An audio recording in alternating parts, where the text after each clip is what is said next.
It's Jesse Leach from Killswitch Engage, and you're listening to 90.3 WMSC Upper Montclair.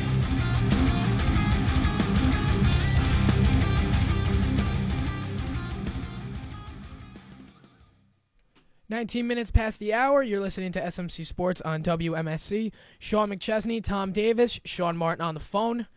And so we just finished our exclusive SNS debate. That'll be posted on YouTube or on SoundCloud in the next upcoming days. And hopefully Craig can give us a decision for next week's show. But I thought it was pretty good. And it's definitely an interesting topic that a lot of people want to have answers from Rob Manfred for is the NL going in that direction with the DH. I have to agree with you, Sean, saying that they are, but, in my own personal opinion, I don't think they should. But it does look like it's going that way. Yeah, it definitely does. And, now that we're out of the debate, part of this I can say, it's either direction it goes. I do completely understand the entire, the argument of people wanting to keep, the two leagues separate. It's always something that I've never liked, but, I guess there are people that appreciate that separation. One thing that would be interesting to explore, and this is something that, isn't going to be an immediate change if we do see it in baseball, is, let's say we do add the DH in the National League. Is there a way to still create that separation? Is there another rule? Is there something else we can change to have the two separate leagues still having some kind of disparity while still playing pretty much the same game in the two leagues? That would be something interesting for the Rules Committee to look at. And, I'd hope that kind of picks up steam in the offseason. Yeah, that's true. And we'll get to a little bit more MLB later in the 3 o'clock hour when we have WOR host of the Sports Zone, Pete McCarthy, on with us. So that's another big interview I got for my show. I don't know how, the works of social media. But right now we will get into the events that occurred last night. Golden State beat Cleveland 105-97. They have won the NBA Finals. So congratulations to the Golden State Warriors. I was hoping for a Game 7 for the sake of this show. I've kind of been lucky when it came to stuff like that. Like, I want the Rangers to win for my show. I want this to happen for my show. And usually I get very lucky. Not last night, but congratulations to Golden State, their first championship in 40 years. Iguodala wins the MVP, which is creating a lot of controversy. And, Tom, I spoke with you last night about how I thought LeBron should have got it. But after seeing his numbers this morning, I do understand why they gave it to him. But at the same time, you can't argue, and you too, Sean, that LeBron James put up one hell of a series, and he put up outstanding MVP numbers. He did, but, Iguodala, I actually agree 100% with him giving him the MVP. I'd be interested to hear what Tom says about, if it should have went to LeBron or not. I want to see what he says about that. Oh, no, I completely agree that Iguodala should have gotten it. I fought Sean last night over why he should have gotten it. I was explaining to him that Iguodala's defense made such a difference in what he was able to do against LeBron. Yeah, and it's interesting, and you're right, we did have a fight about it last night. I looked at the stats this morning, and now I completely understand why, but at least it's nice to see that you got his name right when you couldn't even pronounce it last night. I couldn't even pronounce it last night. I don't know what was wrong with me. I couldn't pronounce his name right. It was weird. You couldn't even get Dellavedova. I was tired last night. It was like 12:30 in the morning, but you look at Iguodala's performance, and you look at what he did while he was on the floor against the Cavs, and you're right. Despite LeBron averaging 40 points a night, he did most likely shut him down. Without him guarding LeBron James, who knows how many points he could have put up? 50, maybe 60. Yeah, he could have had I'll tell you lot more points. What this series came down to. This series came down to both teams' primary defender for the other team's best offensive weapon. Both those players, you look at who it was for Golden State, it was Andre Iguodala guarding LeBron James. You look at who it was guarding Steph Curry, Golden State's best offensive weapon, Matthew Dellavedova. Then you take those two players, look at what they did on the offensive end for their team to help out their best scorer. And, Dellavedova did nothing to help LeBron James offensively. That's why we saw him score 50 points and the team would still lose, because no one on his team could score him 10 points to help him out. So Dellavedova was no help offensively along with the rest of the Cavs lineup.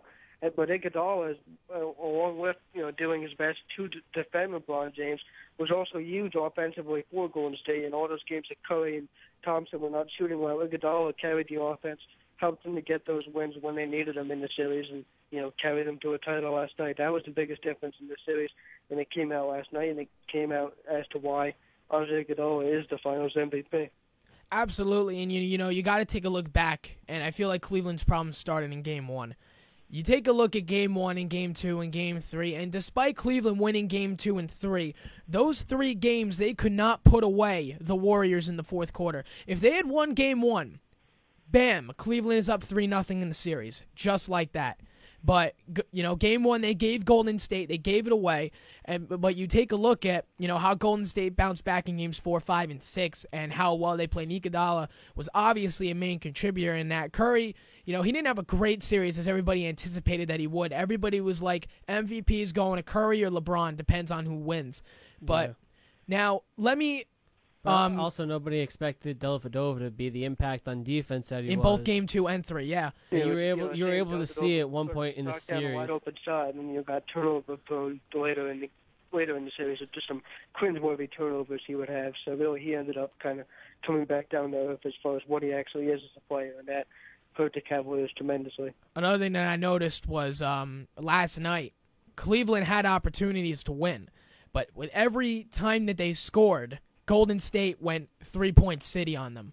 They just dominated when they were in Cleveland's zone, and honestly, in my own opinion, I thought LeBron was going to take it to Game 7. I didn't think he was going to lose at home under elimination. I didn't think so either. I thought there was going to be a Game 7. Yeah, and here's the thing, Sean. I was listening to Joe and Evan on my way up here this morning with Tom, and some fan called in, and he goes, does it ever occur to anybody, if they had given the MVP to LeBron James, if he had just walked into the locker room, found the nearest garbage can, and thrown the trophy in the trash?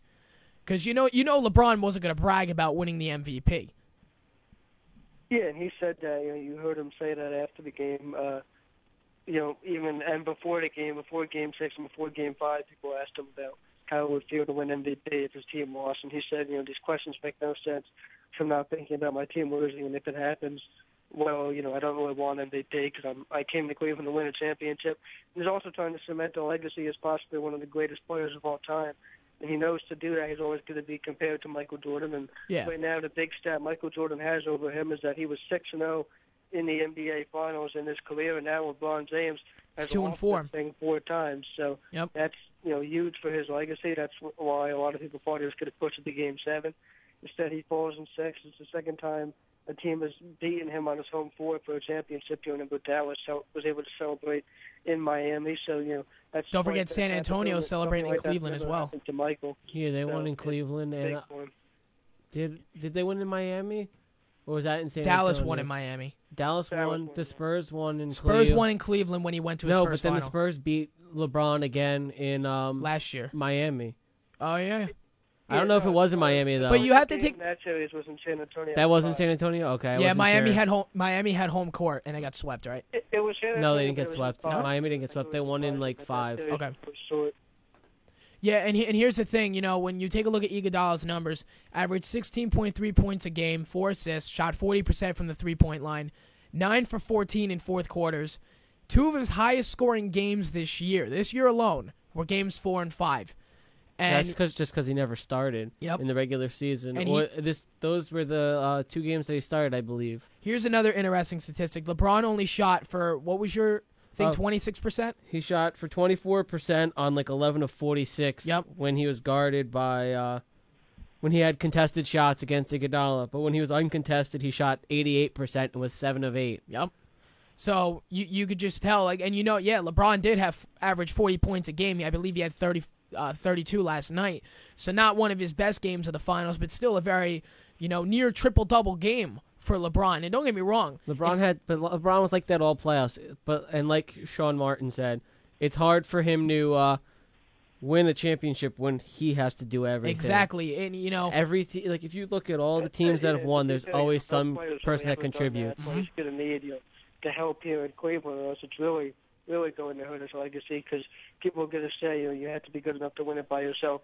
That's the biggest myth going on currently in the NBA. No player in NBA history has been good enough to win a championship by himself, and LeBron, even MJ had help. Further proof, this year's Cavaliers team just proved that. I was laughing listening to my one friend. We were doing a comparison of LeBron and Jordan, but it wasn't like a serious one. And like the one argument my friend made was, he was like, "Oh, Jordan won all the championships on his own, and my friend listed like he had Rodman a couple of years, and he had Pippen. Didn't have any help, but he had Hall of Fame guys right there with him. There's no one on this current Cleveland roster that's probably going to make the Hall of Fame. Yeah, nobody on Cleveland was going to be anywhere near it. No, and that's what I told you. Game 1, I said without Love, they're not going to win it. I said Kyrie, maybe they make it to like 5-6 games. No, and I completely agree with you with that. And then once Curry went down, you and I like, all right, it's over. I was the one who said when Irving went down that Cleveland's getting swept. So already they exceeded my expectations when they won Game 2. Yeah. And even more when they went up 2-1 in Game 3. But, and even I knew when they were winning Game 2 and 3, but they could barely put the Warriors away. And they had a 17-point lead at the half in Game 3, and they only won by 5 points. I knew it was only a matter of time before Golden State took the series. Sean, I assume, felt the same way. That's why he kept saying Warriors in 6 or Warriors in 7, because despite how good LeBron was in the finals, it wasn't enough. If he had help from Love or Irving, might be a different story. I even told you last night, if Irving and Love were in the lineup, the way LeBron was playing, I think Cleveland takes the series in 5 or 6. And Kyrie Irving would have been so valuable to the struggles that the Cavaliers had in this series, because he would have taken down with the Dover off the floor for most of the minutes that he had. It would have added a lot of scoring, and he could have been good defensively on Curry. So now all of a sudden New York and LeBron having another offensive weapon, Curry is possibly not having the great fourth quarters that he had throughout this series. I think Kyrie was the bigger loss here than Love. Obviously, the Cavaliers are kind of getting used to playing without Love, because they lost him in the first round and had to get past the Hawks and all those teams without Love. But Kyrie Irving, when he went down, I still thought it could be a 6 or 7 game series. So I didn't jump to saying it was going to change in length, but I still felt a lot more confident in my original pick, which was the Warriors. I had it in 7. I trimmed it down to 6 with the Kyrie injury, and then ended up coming true last night. Now, here's another thing. I was listening to Boomer and Carton yesterday morning while I was at work, or I was watching it, actually, and Craig Carton said something, Sean, that sounded very plausible to me. Here's the situation. LeBron can opt out of his contract now that the season is over. So the situation now, and of course Craig Carton is obviously a big Knicks supporter. So he was saying if New York can convince LeBron to sign maybe a 1-year deal with the Knicks, because he can opt out, and there are some naysayers out there that are saying he's going to. He obviously isn't a fan of head coach and ownership, not really getting along with some of the players, but then again, who really is getting along with the authority right now? But you kind of take a look at this situation. If he signs with New York, like let's say he opts out of his contract, now he's with Carmelo Anthony, who's always played better with somebody else by his side, and they have a big number 4 draft pick. That's a possible playoff team. As Sean's doing something. Sounds like he's sawing his bed back together. But yeah, I think you're right. If that happens, that's a good scenario. Mm-hmm. Especially if you're a Knicks fan. Yeah. And, Knicks fans are probably licking their chops right now after hearing that, because it does sound very realistic to me. And Sean hung up. I don't know why, but so maybe we'll get him back after the commercial break. So, but no, it's a very plausible idea, and it's something that I think can happen when it comes to this team. But, the Knicks are kind of like lost for hopes right now, with the way they are. They really only have Melo. I mean, really, who else? And Melo always plays better when somebody's next to him. Like, Stoudemire was good when he first came, and those two lit up New York. Yeah. Obviously, you weren't going to get past Miami last year in the playoffs, or was it the year before they faced Miami in the playoffs? I'm not entirely sure. It was one of those 2 years, but, they had a great team. It's just, and we were going back on LeBron doing it by himself. When he won the 2 championships in Miami, he had Wade and Bosh. And I believe I forgot who they played in those finals. I know one of them was New Orleans, who was a very inexperienced NBA Finals team. Mm-hmm. And I think the other one was Orlando, if I'm not mistaken. Another inexperienced team. So you take a look at that, and we were saying, and I was honestly shocked that LeBron got the series to 6. I thought they were getting swept without Kyrie Irving. But, you have to give LeBron his credit. He averaged, in the entire series, 35.8 points and 13 rebounds a game. He dominated the offense, and despite his team losing, and the reason he didn't win the MVP, obviously, is because his team lost. Yeah, you always, I don't remember who it was on SportsCenter I was listening to, but he said you always reward, like he looks to reward a winning team, and I think that's right because, he said Curry got the MVP. He said obviously he played great during the regular season, but he said also what probably could have helped him is the Warriors finished with the best record in the entire NBA. Yep. And I thought that was a big factor. It definitely was a big factor, and Golden State did go in with the advantage of defense. And I did say Warriors, no matter how one-sided the series looked in the beginning, especially because Game 1 was all Cleveland until the very end. Yeah. Game 2 and Game 3 were all Cleveland. Despite that, when Cleveland could not put Golden State away in the fourth quarter of every one of those games, I knew Golden State was going to come back and win the series. Yeah, and you could probably say that that small lineup of Golden State is very well. I don't know how many minutes Bogut got in like towards the end of this series, but I know like he started to begin, and like they weren't playing that great. Yeah. So then they switched to the small lineup, and it just seemed the Cavaliers couldn't find a way to beat them. Yeah, and Iguodala put up great defense that I think without him, Cleveland would have possibly won the series because, LeBron would have went off if somebody else was defending him. And like you said, when Iguodala wasn't on the floor, LeBron erupted and just completely dominated. It wasn't like one of those series that he choked like last year against San Antonio or other years maybe against Dallas or against San Antonio when he was with Cleveland. No, he put up outstanding and historic numbers. Yeah. Where in my personal belief, if Cleveland had won last night, and forced a Game 7, LeBron wins the MVP, win or lose. Because he would have had to have flirting with a 50-point game to beat Golden State in Game 6, because Golden State was ready. I feel like Golden State, with the inexperience factor that nobody on that team has been to an NBA Final, kind of got to them in Games 1, 2, and 3, and kind of got to them to the fact that LeBron is going into his fifth. But besides LeBron, nobody else has been there in Cleveland, so it was kind of almost one-sided, but LeBron did have the experience factor of being in the finals multiple times. Golden State didn't. I thought they had the jitters in Games 1, 2, and 3. Yeah, you could see that. And in Game 6, man, when they went back into Cleveland, they were ready to win the trophy. Yep. And, and LeBron knew it, but at the end of the day, it wasn't enough. Mm-hmm. But, LeBron, you can't fault him for an outstanding series. And with help, I think Cleveland wins the series. With the way he performed. I think a healthy Kyrie, they win. I think if you had Love and Irving and LeBron, and we kind of go back a week, I could probably still say Warriors win the series. But it's not about who was on Cleveland's team. It's the way LeBron played. And the way Irving and Love will be able to support LeBron and help him win. That is what's making me say Cleveland wins the series. Because LeBron had an outstanding postseason and a memorable NBA Finals. He has no reason to be shameful. He put up historic numbers, Hall of Fame-like numbers, and possible MVP numbers when you look at it. Yeah. So, it's definitely something where, I do think LeBron would have said something extremely funny if he'd won the MVP. I think so. I think he would have had some good choice of words. Good choice of words. I forget after which game it was when they were talking to him, and he said I think it was like he wasn't worried because he knows that he's the best player in the world. And you know what? He showed why he's the best player in the world. And you know, even in like the mid '90s when the Chicago Bulls finally beat the New York Knicks, you can't really say it was MJ because in that time frame, MJ was with the Chicago White Sox. He wasn't even on that team. So it would have been a Game 7 like no other because this would have been the first time that somebody offensively putting up points single-handedly brought their team to a Game 7. Yeah. Nobody has ever done that before.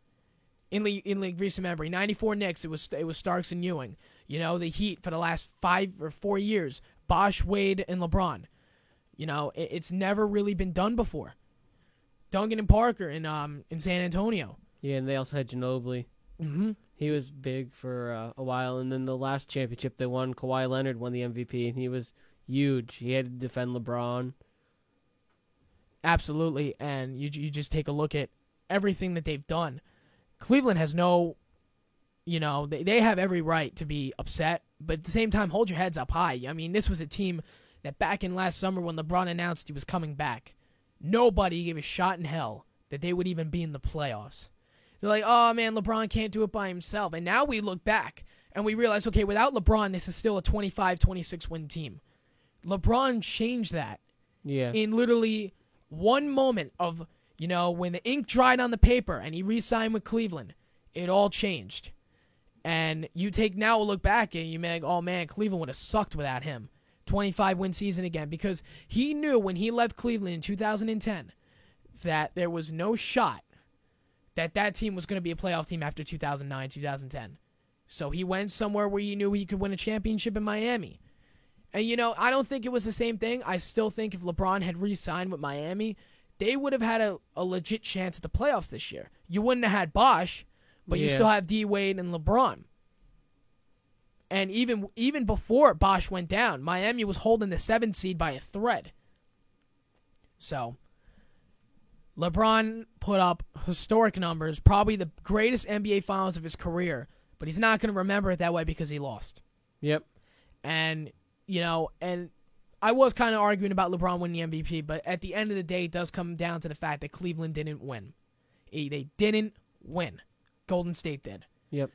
And I'm actually kind of surprised. Well, not surprised that they didn't give it to Curry because Curry didn't have a great series either. No, he didn't. He had great second halves. I remember, oh my God, in Game 3, 3 points in the first half.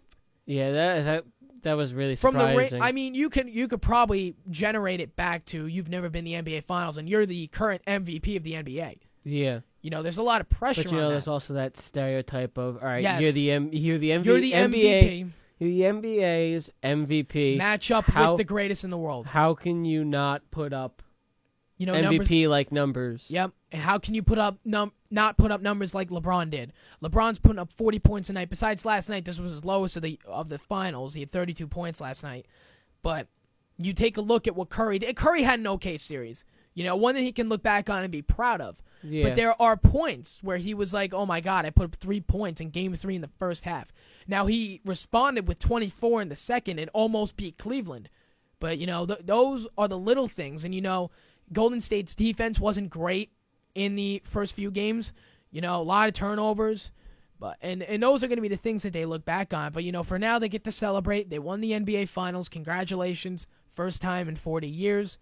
So, and we all know the feeling of that, that huge drought. Yeah. You take a look at it in almost every sport. Seattle won their first Super Bowl 2 years ago. Pittsburgh made it to the playoffs for the first time in 30 years. Kansas City made it to the World Series. The poor Cubs can't catch a break. First time in 29 years. You know what was funny?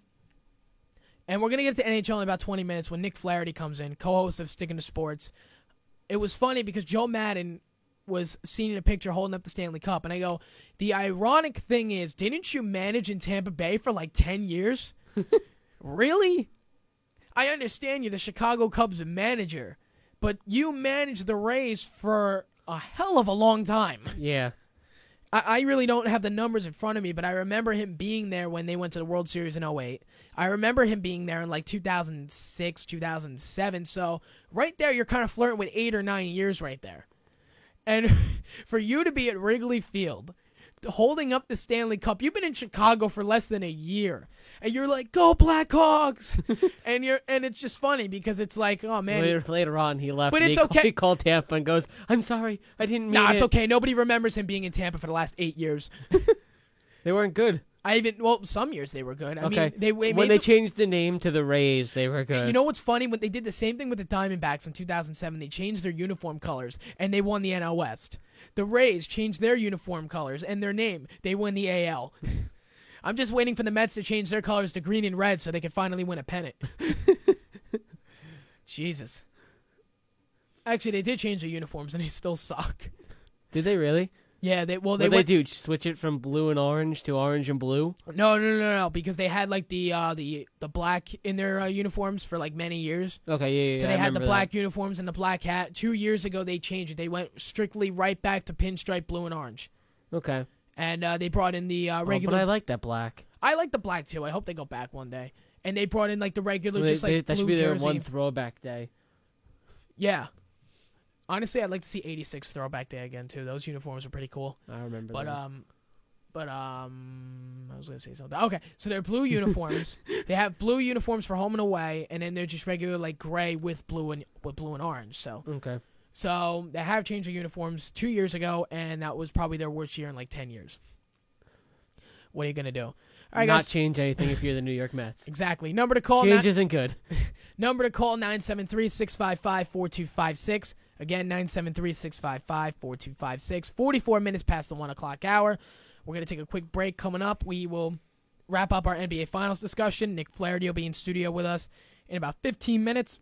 Pete McCarthy, host of WOR The Sports Zone, will be on with us at 3:15 to talk a lot of Mets and hopefully some NBA Finals, some NHL, a lot of that stuff.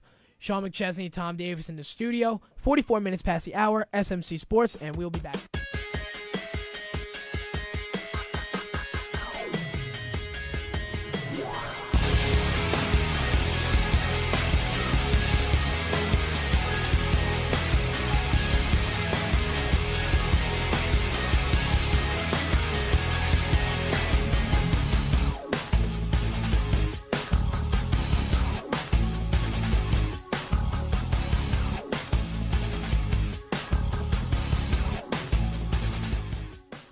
All right, about 50 minutes past the hour, we're back. SMC Sports, Sean McChesney, Tom Davis in the studio.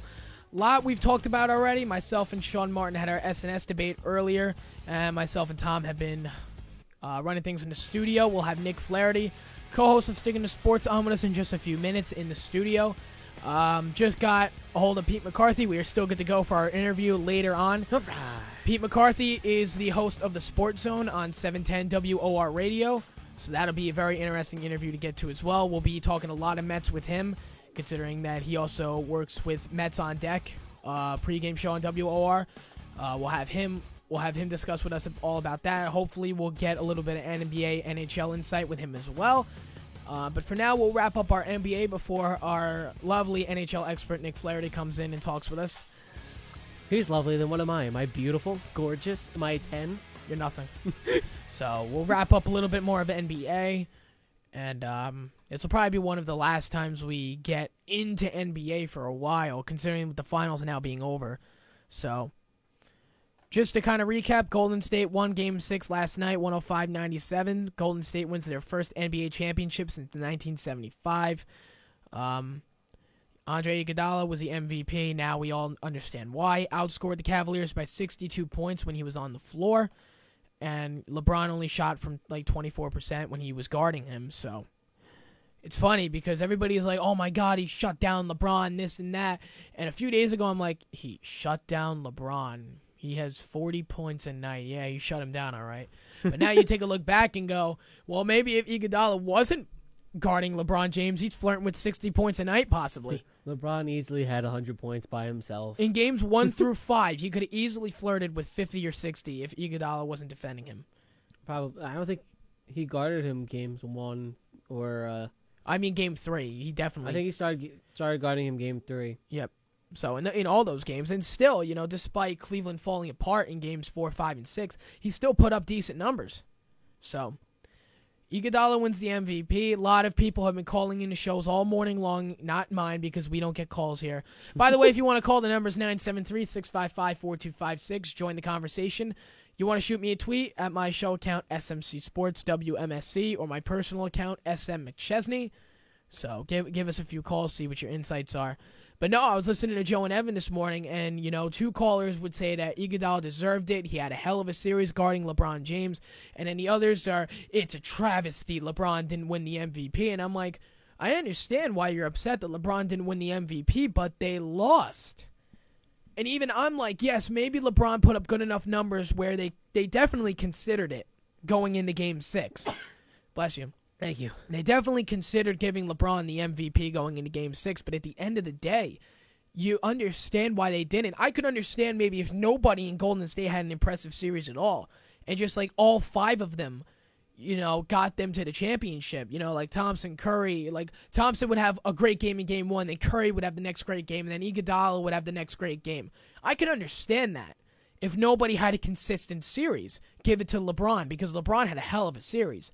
But Cleveland lost. They lost the finals. So why would you give the MVP to a guy who lost. I understand it's been done before, more really in the Stanley Cup Finals than anything. That's happened a few good number of times, maybe 5 times. But in the NBA, I think it's only been done once. So, I don't know why you're laughing at me. You probably sent me another text, another inappropriate text. It was not inappropriate. Oh, really? I'll find out in a minute. But you do have to agree. That text was not inappropriate. It was so suitable. Why don't you think I'm beautiful and gorgeous? Or a 10? Is this really what happens on this show now? You said to shoot you a tweet. I tweeted you. Oh, thanks, Tom. You're 2 feet from me. But you do kind of have to agree, though, that LeBron put up numbers where it was considered, but at the end of the day, Cleveland lost. Yeah, they lost. So you reward the winning team. Absolutely. You reward the winners. I understand everybody's, concerned why, you should have gave it to LeBron, but it wasn't a travesty that he didn't win the MVP. In fact, if you probably asked LeBron James, he probably doesn't want the MVP after that series. Mm-hmm. He doesn't want to remember that he lost. No. He's always going to remember. It's like getting an award for trying. Speaking of that, did you see the banner that they put up in Lucas Oil Stadium for the Colts? 2014 AFC finalist. We're sending a message. To what? To T-ball players saying everything's going to be okay? That cheaters never prosper. You guys got murdered. Hey, they cheated. I would have been okay if they put 2014 AFC cheated. AFC South champions like they did with the other banners. But AFC finalists is just saying that you got murdered in the championship game. They cheated. Of course they did, but that's just making yourself look worse. That's like, it sends a message to the team. It shows that they remembered where they finished, kind of like in the Mets in 2006. That banner says NL East Division champions and Division Series winner. Mm-hmm. It doesn't say anything after that. If they had won the NL pennant, it would have said 2006 National League champions. Yeah. So I understand what they're saying. You remember where you finished. Yeah. And that's understandable, but it's just kind of funny the way people put signs up like that. It's like they didn't win anything. They're just looking for new titles. They're just looking for new titles to put on their stadium. Johnny, you sucked this year, but we're going to give you an award because you played on the team. What's next? The Cleveland Browns hang up a banner in their stadium that say, 4-12? We finished 500. 500. We finished 500, guys. We did it. It's like New England putting up a banner in 2007 that said perfect regular season and AFC champions. Or they might have just put perfect season. I'm like, no. You finished 18-1. You guys got spanked in the Super Bowl. So, a lot of fun times there. He pinned it to his freaking helmet. Was it that year, or was it the year after? No, it was that year. I remember that game like it was yesterday, and I was only 11 years old watching it. You got to remember, that was the year Dallas was supposed to go all the way, and they lost in their first round game because they got the bye. Okay. And they lost in the NFC divisional round against the Giants. Oh, my God, I never lived it down that year. That must have hurt. Oh, that was the year that I was at your house, and your uncle showed up with the Patriot cookies. It hurt like hell. You know what hurt worse, though? When the Giants beat the Cowboys a few years later to win the NFC East and then went on to win the Super Bowl. That hurt worse. Because at least Dallas made the playoffs in 2007. The Giants kept Dallas from being in the playoffs. And then I'm like, they won't make it past the first round. They made it past the first round. They're going to get murdered by Green Bay. And they didn't get murdered by Green Bay. Green Bay went in 15-1, and they lost. San Francisco is a top contender. They beat them in overtime. There's no way they're going to beat the Patriots again. They beat the Patriots again. I'm just like, God hates me. He hates all Dallas fans. He really does. So, have you seen the story of that tropical storm, or now tropical depression, in the South? Apparently, it's going to affect a lot of lives. I know a lot of people are already in the dark. So maybe it has hit already. I haven't really been following the story. Oh, you're talking about down there? I thought you kept talking about how it was going to come here and get us. I even said before it was down south, like in the Louisiana, Texas area. I know there was this thing in Texas. What's the name of the storm again? It's like tropical storm, like Phil. Phil, Bill? I don't know. Haven't they used that name already? Phil, Bill. How many names do they have for tropical storms? Ivan. It's amazing how many names that they can actually put together. And now they're naming snowstorms, too. So, I don't understand what's up with that. But, Yeah, now they're naming snowstorms. I'm like, guys, it's snow. You got 6 inches of snow, and now we're calling it Orlando. Snowstorm Orlando's coming. Oh, that's ironic. It's like, guys, Orlando hit, and yeah, we're still alive. We're going on roller coasters in the front yard. In my opinion, we named Oh, that's wrong. It's Disney World, kids. In my opinion, we named storms for storms that are going to be catastrophic. You don't name them for white stuff falling out of the sky. All it is just a pain to just shovel every day. Just start naming schools. This year was my favorite year for snow because I was up here. Name the snow after schools.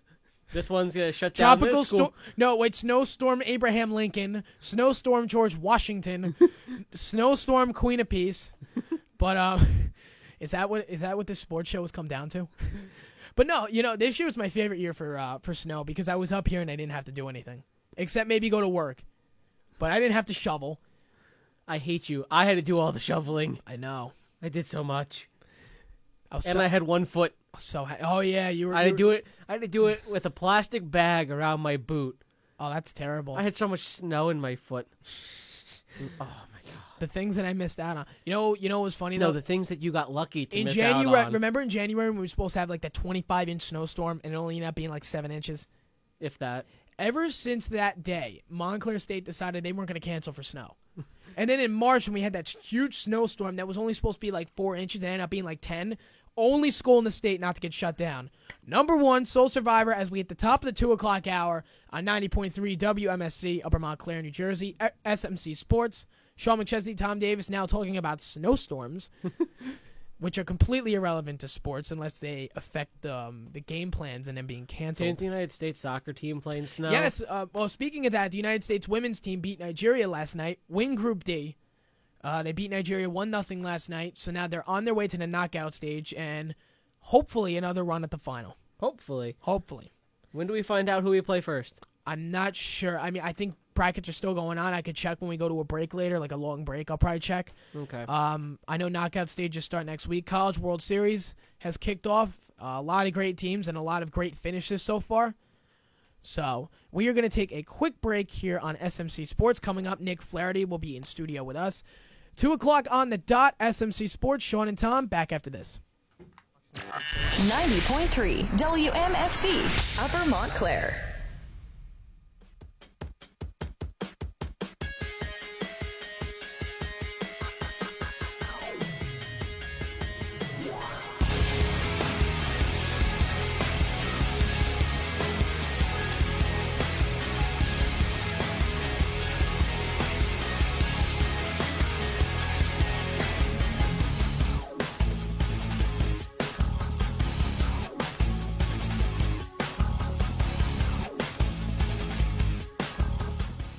.203 here on SMC Sports, back on WMSC. Sean McChesney, Tom Davis, and now with us in the studio, Nick Flaherty, co-host of Sticking to Sports. How you doing, Nick? Great, guys. Thanks for having me here. Should be a good time. Anytime, Nick. And so as you're rocking your Golden State Warriors shirt, are you even a Golden State fan, or did you Not just get at all. I am a Knicks fan. I don't admit that very much these days because it even hurts me right now to say it. But, I was out in San Francisco a few weeks ago on a vacation trip. Great town, great sports fans. Warriors were right in the middle of the Western Conference Final. I was actually there for Game 5 when they played Houston. I wasn't at the game, but San Francisco, kind of close to the area. Exactly, right there by the Bay Area. So it was a great time. I ended up picking up the shirt while I was there, and I was quite happy they ended it last night. They did a great job. Yeah, and it would have been nice to see LeBron try to get it to Game 7 because if LeBron had gotten it to Game 7, he would have been flirting with like 50 points last night. Yeah, it would have been. I mean, if Cleveland had gone on to win this series, I'd say it's probably the greatest individual performance in postseason history. And by we said any that one last player. week, too, when Irving went down after Game 1. We said if somehow, and I said it yesterday to you, too, if somehow LeBron can win this series somehow and then win Game 7 in Oakland, he will have cemented his legacy, I personally believe, as the greatest of all time. You could certainly make the argument now with would have been his third ring in 3 out of 5 tries now that would be, or Yes. 6 tries. It's hard because Michael Jordan set the bar so high with going 6 for 6 in NBA Finals. But LeBron, with this year's performance and all the work ethic he put forth, and really, when you watch this team perform, he elevated these guys. I mean, as a Knicks fan, it was really a slap in the face to see Iman Shumpert and Smith in the finals. But LeBron, he brought them to a whole new level, and they both were fantastic.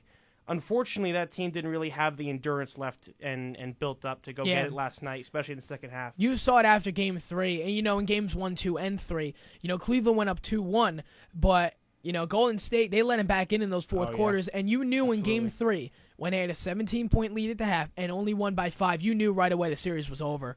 Golden State was going to take it. They were gassed. Yep. And you could tell in Game 3. Game 4 really, to me, was pretty telling. And Yes. they were right so there. was Game 5. Tight game.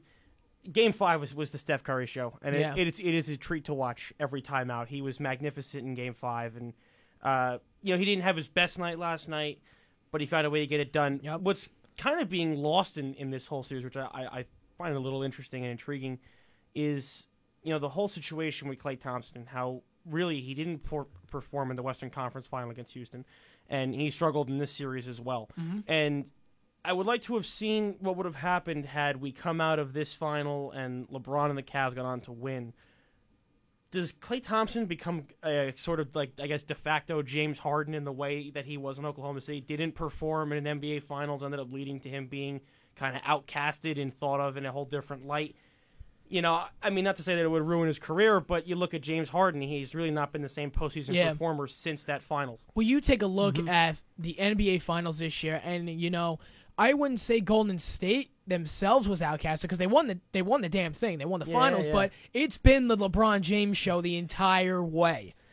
And it would have been a very interesting thing if Game 7 would have happened Friday night. He carried, literally, I would say offensively, carried his team into Game 7 by himself. It's one of the more odd performances from an individual standpoint, especially by LeBron standards, because he was so inefficient shooting the basketball. Yes. He was, all over the place in certain games. And what was more impressive to me, despite the fact that I know, and there's factions of people that are really strict LeBron haters, and then there's everyone that loves LeBron. I like to think I'm somewhere in the middle. I was blown away. I don't have hate for by him. what he did as a leader. Yes. That was outstanding. It was outstanding to see. Now, here's the situation, because you're a Knicks fan, and I was listening to Boomer and Carton, or watching him while I was at work yesterday, because they decide that they're going to open the rec at 6 o'clock in the morning on weekdays. And that's fun going to. But There you go. I was listening to something that Craig Carton said, and obviously he's a big Knicks supporter. Yes. And this is very plausible. It makes sense. LeBron can opt out of his contract this year in Not a Cleveland. chance. I know where this is going. There's not a chance. I don't see it either, but the situation that he pointed out was if he were, and New York were kind of to convince him to come to New York, Yeah. he's with Carmelo, he's with a number 4 draft pick. Oof. You might have a playoff team there. Well, it all sounds like a magical fairy tale world to be a part of, but It was there's there's a also few reasons why that wouldn't happen. I don't think it would either, but it sounded interesting. I wanted to bring it up to you. LeBron, listen, he's all about winning, and I have no problem with that, and I respect that. That's what I want the Knicks to be all about. But there's nothing remotely redeeming about this team, even with the 4th pick and a healthy Carmelo Anthony. Yes. Carmelo has proven that he cannot peacefully coexist with bench players, let alone other elite players in this league. So I don't think he being with another big star would fit really. They have a lot of cap space. They're going to go out and try and bring in some free agents. The dream is like LaMarcus Aldridge and Rajon Rondo this offseason, but I don't see that being a possibility. I think we're looking more at the addition of Greg Monroe seems to me like pretty much a lock, and he's going to probably be slotted into the center spot. So he'll certainly help. He's not an elite level player, but I think Monroe's a solid guy. Yeah. And they're probably looking at signing DeMari Carroll from the Atlanta Hawks, who I also like, good work ethic, which they need a lot of. This team Yes, doesn't yeah. have any, and there's a really poor attitude. I don't think that'll happen either, but I just wanted to bring it to you. I thought it was interesting. Yeah, absolutely. Listen, I think the chance they had at him was the first time. Yeah, that he left 2010. Cleveland, right? And I thought it was going to happen. If you remember, the decision show was at the Boys and Girls Club in upstate New York. Back then I really didn't follow the NBA as Yeah. much as I am I didn't trying either, to to be now, honest. but I Yeah. did take the time to watch that. A lot of my friends actually went home to watch it, and they Right. were like, really? That's it? And the thing that was interesting was he did the show in upstate New York, and the Knicks fans and even the Was it organization. in upstate New York? It was in upstate New York. Wow. It was right over the border, and it was just right over the New Jersey border on New York. And Knicks fans and the organization were taking off and running with that, and thought, well, He's gonna sign with the Knicks. This is going to be this. He's going to sign with us, and he's going to ride into town like a Yep. hero, and he's going to come to the Garden. And, it all didn't. sounded well and good, and obviously he didn't. It would be an amazing thing to have the best player in the world at the mecca of basketball, and really, to me, the greatest arena in all of sports. Unfortunately, I That's a don't see given. it happening. It is Madison Square Garden is home away from home. No, it definitely does sound like he did have a shot in 2010, but Yeah. a lot of people also said he would never go back to Cleveland, and he did. Right. That's a fair So point. weirder things have happened. That's a fair point. So, you never really know in sports. But now let's shift a little bit because I know you would like to talk about this. Stanley Cup Finals.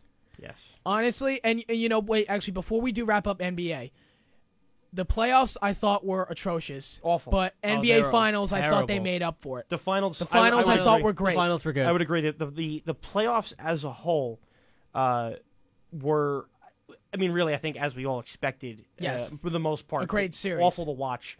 The finals were great. The playoffs as a whole. I mean, we had one first round series that went beyond 5 games. That was Los Angeles and San Antonio, which went 7. That was a great series. That was a great Yeah. series. It was fantastic. I'm sure you were heartbroken at the end. He's a Spurs fan. Oh, Yeah. God, that's a tough way to go out. That's a really tough way to go out, especially against the Clippers. Well, we felt about that way in another sport that it's not going to be brought up in this show. The Clippers Spurs series was really good. So was the Wizards. The Wizards' second round series with Atlanta was actually very good. It was. It was a in good round series. 2 in the East, and we're an eighth of a second away from Paul Pierce having forced a Game 7. Yep. And personally, I I believe thought Chicago Cleveland was pretty good. Chicago too. Cleveland was a very good A series. series as well. that a series that without Kevin Love, a lot of people didn't expect Cleveland to Mm-hmm. win, and they end up winning in 6. And Chicago, to me, underperformed Yes. in both Game 5 and 6 of that series. They had the chance to win that series. Yep. And I felt that if Washington had gone on to eliminate Atlanta, which they led that series 2-1, and then the John Wall injury kind of ruined them. And they still had the chance. They were, an eighth of a second away from winning Game 6 at the buzzer with Paul Pierce to force the 7th. And they had the lead late in Game 5 of that series, and they let Al Horford lay it in at the horn. So they had their heart broken at the buzzer twice. To me, Washington would have been a very stiff test for Cleveland. The way they run their offense with a healthy John Wall, because there would have been a little bit of a layoff in between those two series. I think the Wizards would have been a much different test. So there is. I think next year we'll see some interesting different playoff teams and some new teams come into the fold. I really like the Celtics team, the moves they made. I love the addition of Isaiah Thomas.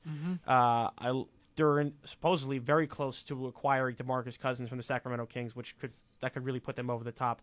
So I'm not saying a championship caliber team, but I think we'll see 4 or 5 very good much East better playoff team, teams. yes. Right, I 4 or can 5 see good that. teams. And it's something that the Eastern Conference, I think, needs. The in East- comparison to the Eastern Western. Conference needs better teams. Yes. It's so What is it? impressive when you Didn't look the- at the West standings at the end of the year, and the worst record was New Orleans at 12 games over 500. They were Yep. fantastic. Even the Pelicans were great. In the East, they would have been the 5 seed. That's how bad Yep. the East is. And Yes. you look at the East, and I believe was it the Knicks that finished last in the Eastern Conference?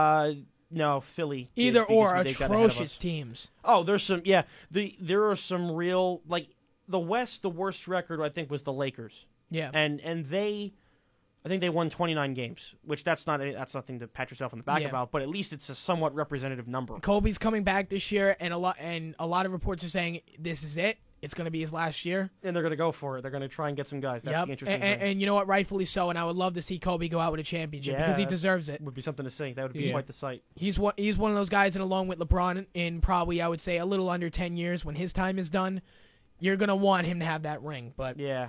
I thought the NBA playoffs as a whole, I thought were atrocious. Yeah. The finals, I thought, made up for it. And you know what? When Irving went down in Game 1, we talked about this before, I'd say Cleveland's getting swept. And they already exceeded my expectations winning Game 2. And in Game 3, going up 2-1, LeBron made it very entertaining.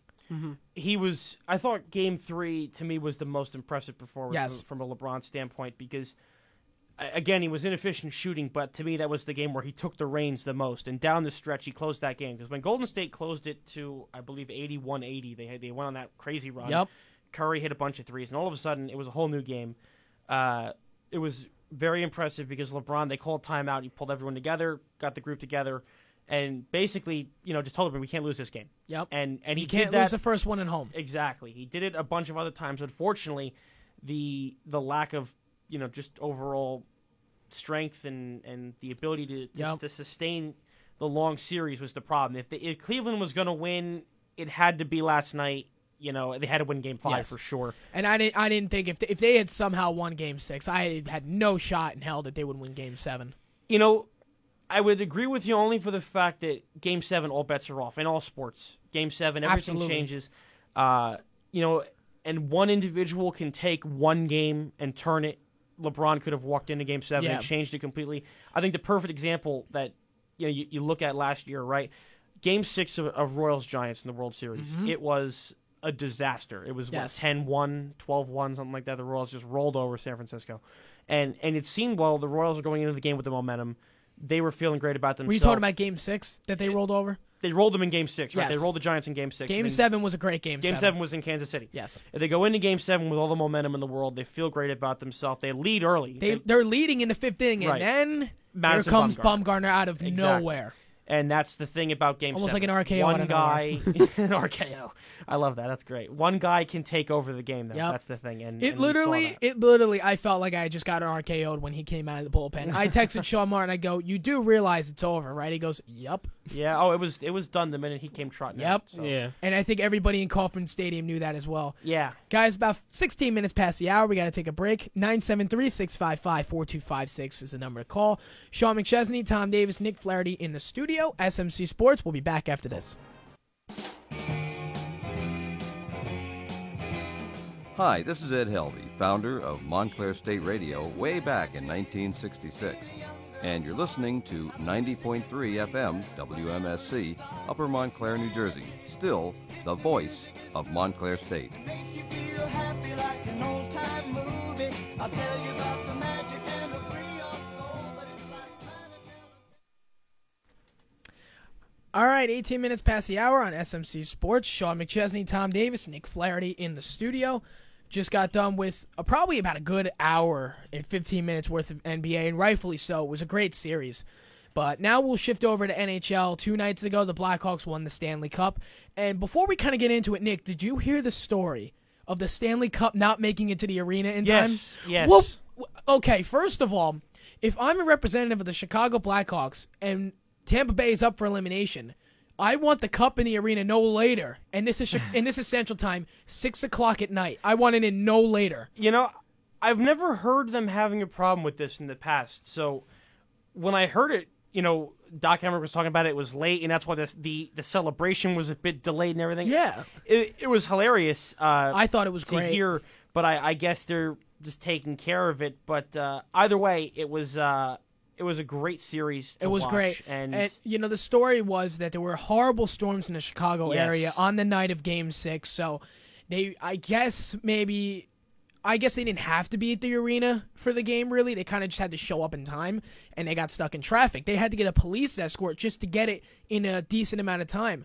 I remember watching the final seconds, then turning over to Mets for extra innings. right. Full inning of baseball, I turned back. They're still celebrating, and I'm like, something's wrong here. Yeah. I'm like, that doesn't look right. It was, and I've watched a lot of clinching games the last couple seasons, and I've watched a lot Last year's on, was the most heartbreaking. Yeah, of course, it was awful to sit through, especially seeing our boys so upset. I was but- like, Dad, turn it off. I was happy because Well, I don't like the Rangers. I was happy Who 2 do years you- before, I'm too. a Devils fan. Alrighty, Yeah, well, we had our moment 2 we- years before that. We were playing golf way before the season even started. Exactly. I was talking about it with my father, and we were saying if you're looking for a job, the Devils need a caddy right now. So we can go join them. Unfortunately, we had to get there with you guys, and we couldn't bring any real hardware besides the President's Trophy, which was just a nice consolation prize right now. Yeah, pretty much. But so Chicago wins the Stanley Cup. I thought it was a great series and a great ending to an NHL postseason. I think the playoffs overall were very well. They were. They're always they were great. great. Normally, I don't watch them all the way through just because I'm like, all right. This year I had to. You had like an idea of who's going to be there. So normally I'd go personally and I'd watch the NBA. Right. And I watched like the first game of like, I forget who it was. And I'm like, all right, this is awful. I bet you the whole entire playoffs is going to look like this. I'm just going to watch NHL. And wasn't, sure enough, and I it did. wasn't You were right. I wasn't disappointed. The Stanley Cup playoffs are the best postseason in all Absolutely. professional sports. Like your father Hands said, really, there's no advantage in being the best team. No. No. Everyone goes in there with an even playing field. It is the most parity-driven league. Anyone at any Like time you had said can to me win. 2 weeks ago, right? Yeah, and it's very interesting. When you look at the last couple seasons, right? We had Chicago's first Stanley Cup in 2010 was against 7th seed Flyers. They found their way in the last day of the season over the Rangers, and then they're going to the finals, and they lose a great series. That was another 6-game series. 2011, that was one of the years where we had two of the top seeds. That was Boston and Vancouver. They were both the 1 seeds in their respective conferences. And it's very rare to see that. Exactly. To have like them you both. see that more in football, and football has a little bit of parity in it as well, but Yes. you never see 1 versus 1 in the NHL. And to me, the NFL's version of parity, I always say, is someone gets in, they win the last 3 games of the regular season, they win their wild card weekend game, and maybe come close in the divisional round, but they don't Like get over the Carolina. hump. Right. Like Carolina did this year. Carolina, or 3 years ago, Seattle, the first year that The they Giants have done it twice. The Giants have done it a couple times. They're one of the few exceptions where they've not only made it through, But won the Super won Bowl. the whole thing. Yep. Exactly. But the NHL playoffs are so parity driven, and what I love is, we've had 8 seeds. We had the Kings win as an 8 and 7 seed. We had the Rangers last year in the finals as a 6. The Devils were there as a 6 the year prior. And they faced the Rangers that year, who I believe were also a 1. The Rangers were a 1, Yep. right? And the Kings knocked out in 2012 the San 1 Jose. seed Coyotes. Oh, were the Coyotes, 1 seed okay. that year. And now the Coyotes are irrelevant. Unfortunately, and hopefully they get to stay there because that fan base has been doing some great things to fight for the team. Yeah. But on another note, this year's playoffs were fantastic, and I can't agree with you more. I think you hit the nail right on the head.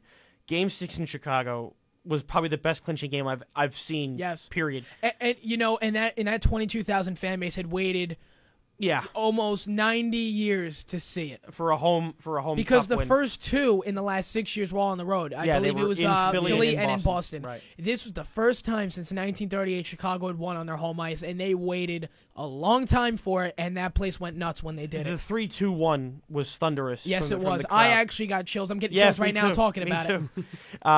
And I was really happy for, I think, no matter who you root for, and Unless whether it's a you like rival. certain guys. Yes, it can be a rival, but I think you had to crack a smile for Kimmo Timonen, Yes. and he's one of the best players of the last probably 20 years or so. He's been a great defenseman for a really long time for a number of different teams, and he missed all of last season with the horrible, the whole his health complications, the blood clots, everything. So he missed a lot of time, and to see him not only win but know that he was retiring after that night, being a part of that team, it was a great moment to see for him. And as a Ranger fan, I always liked Brad Richards, so Yeah, I was happy for Brad You Richards. always crack a smile with stuff like that. Just kind of shifting sports a little bit to give you an example. Chris Heston's no-hitter last week. Yeah. And, I have no hate for the Giants. Unless they were a rival, okay, maybe. If this was Nationals or Braves or Phillies, I would have been like, okay, hit the next 3 batters and hit a walk-off grand slam. Do Right, something. But right. when he did it, and you can even hear the voice in Gary Cohen, it was almost like a Met through a no-hitter. Right. And it was like chilling almost. It was very nice to see. You could only crack a smile, especially because he was a rookie. Yeah, it was great. Chris Heston, it was a great performance by him, and I saw him pitch when I went to the Giants game in San Francisco. It was his previous start before the no-hitter, but you're absolutely right. There's certain situations where even if it's your team, you feel good for the person, and Heston he's a perfect example. And like I said, Brad Richards, he's no longer here, but I was happy for him. Yes. I saw the joy on his face, and you don't realize what he did for that team because he didn't necessarily do a whole lot on the stat sheet for Chicago, but he was brought there for his leadership role, and he provided that. And then in Game 6, he ends up getting on the score sheet with the assist on the Duncan Keith goal that ends up being a Stanley Cup goal. Keith ended up winning the MVP. And as then well. and he totally deserves the MVP. Absolutely. But Played great defense. The no-look pass to Patrick Kane on the second goal, that was like Brad Richards hit the rewind button for 10 years ago in Tampa in 2004. That was an amazing play on a 3-on-1. That was just vintage. So it was just an overall a great night to watch a team, win the Stanley Cup, and the way they did it at home, it was a real joy. Yeah, absolutely. It was a great Stanley Cup Finals. I really wish the Rangers would have been there, but having Tampa there, you can't take any away from Tampa. They put up a great fight in the series. You really, and obviously Bishop's torn groin. It was Tom. Yeah, it was the torn groin. Obviously, it affected him a lot, but he still played a great series. And I've caught some flack for this at different settings. I was never really all that impressed with Tampa this year. I still don't think that they were. I was in the playoffs. Not even from a Ranger standpoint. Not even saying that the Rangers were better than them, but I didn't think that Tampa was better than Montreal, either, who they knocked out in round 2. I mean, not to say that they're a bad team, but I didn't necessarily feel that they were as good as they were kind of made to be in the media. I don't think Bishop is a bad goaltender. I thought he played well in this series, definitely when you factor in the injury Especially problem. when you could barely move. Wasn't Right. this his first playoffs? His first playoffs, exactly. first playoffs. And I think more than... I don't want to say that he made critical mistakes, but I think at times what it was a lack of experience. And in the moment, I think, an example, Game 5 against Chicago. Oh yeah, when with that mistake, when they skated into when he skated into his own Yes. team, he skated into, I think it was Hedman. Yeah. Right. And I don't think he's a bad goaltender. I'm just not so sure he's better than the two guys he beat to get to the finals. I didn't think he was Agreed. better than Price or and I know that sounds a little biased as a Ranger fan coming from a Lundqvist I standpoint. can agree with what you're about to But say. I don't But I mean- think that he was better than either of them. That's Yeah. my thing. And Yeah, not I to just take too think- much away from him. I but- just think I agree with you. I think Yeah. for those two teams, I think Price won the. What didn't he get? he won the Vezina. Yeah, Yeah, he's going to win the Vezina. Most Yeah, likely. he was the best goalie in the NHL. He was Yeah, fantastic but this year. you take a look on the other side of the ice. Lundqvist for the past couple of years has been playing phenomenal. Yeah, he's yeah. been very good. Hank has been magnificent, and Hank didn't have. I would say Henrik Lundqvist didn't have his best series against Tampa. That's for sure. But like you could say he didn't, but you can also say the entire team didn't. The because Rangers did not. Yeah. The defense left him hanging. Absolutely. Which really They left him out there to get creamed. it took on a whole new meaning when after this series was over, and you find out All that those the injuries right? And you find out Yep. Girardi's playing on basically one leg, and McDonough's playing on 1 foot. on 1 foot exactly, and Stahl's got All a knee these injuries problem. come in. Yandel's hurt. Yeah. It's almost like the Mets disabled list right now, except Yeah. the Ranger season is over. The walking Guys, wounded. 28 minutes past the 2 o'clock hour. We're going to take a quick break. Coming up, we'll finish up Hockey Talk. We'll have Pete McCarthy on at 3:15. Sean McChesney, Tom Davis, Nick Flaherty on SMC Sports on WMSC. Back after this.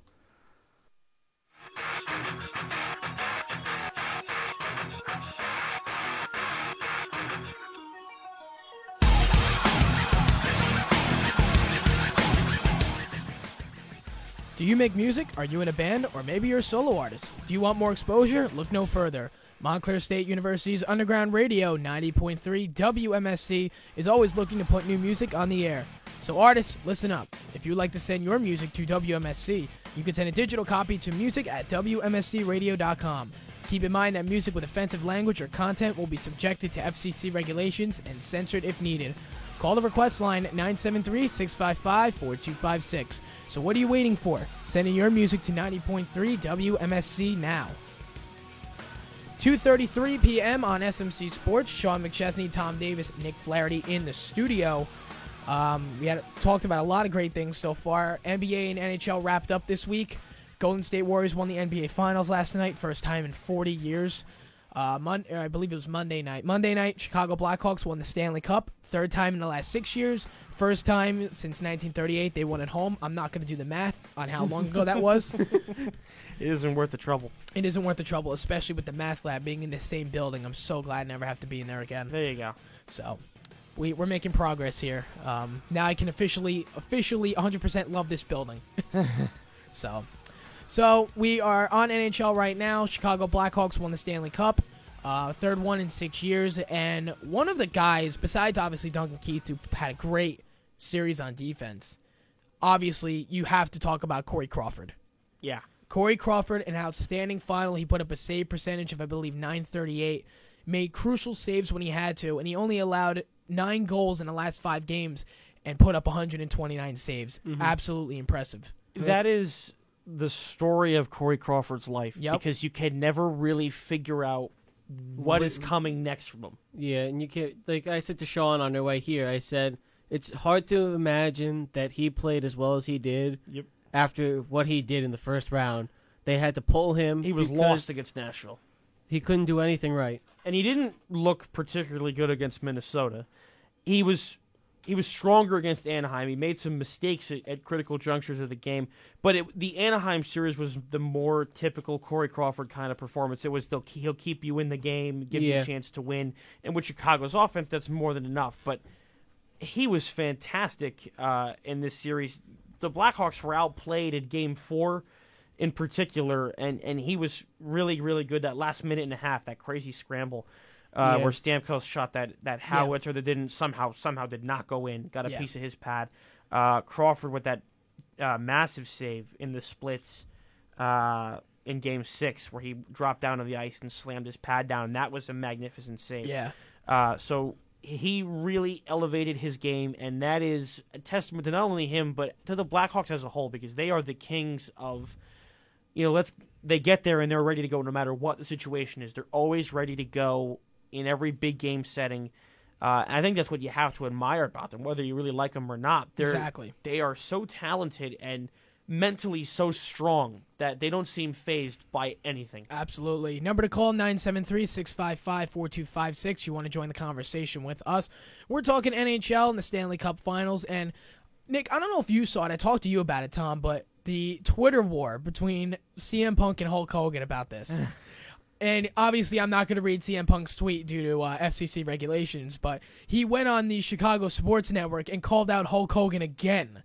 For not knowing, didn't know John Cooper's name. He called him John Connor, I think. Yeah. Pronounced Tampa Bay captain's name wrong. Yeah. And he's chanting, "We want the cup." I thought it was hysterical. I didn't see any of it, but I do follow CM Punk on Twitter, and I've always been a big fan. You know what? I always see these. But that sounds like it. I always see these pictures with his tweets that are edited, and obviously I thought it was one of them. I went on his account, and it was real. Yeah. I was like, is this really happening right now? I didn't know when Hulk Hogan did this unless it was a tweet that was deleted. Right. But I don't know when that happened. All I know is CM Punk went out and just bashed Hulk Hogan, and it was funny. He knows a lot of different celebrities that root for a lot of different NHL teams, so it's pretty Vince funny. Vaughn is one of them who roots for Chicago. Him and Vince Vaughn together are big Blackhawks fans. And the funny story actually was this week was that Vince Vaughn bought John Cooper dinner before game 4 of the finals. The night before, John Cooper was out, and he was bought dinner by a series of Chicago Bears and Bulls players, actually. I don't know where the story's going, but for and now I'll he say followed it it was up very with nice. Vince Vaughn buying him dinner, and apparently Cooper wanted to buy Vince Vaughn's dinner, and Vince Vaughn said, "Absolutely not. It's my town. You're here, and you're going to lose, so it'll be my job." So I would have took free dinner. It's it was a funny situation there, and those the Lightning and was Hawks had some interesting celebrity fans, but that really added to the fun of the series, and I think we're starting to see the NHL as a whole start to grow more into the mainstream. Yes. And there's more and more people that follow, especially when you're getting down in the months of March and April, and eventually it's going to be a mainstream sport. And the most interesting thing that I thought came out of all this, and I don't know if you guys had seen this, but the ratings for this finals for all 6 games were higher here than they were in Canada. Really? Now, I think part of that is the fact that there hasn't been a Canadian team in the Yes. finals in, I think, 5 years since Vancouver.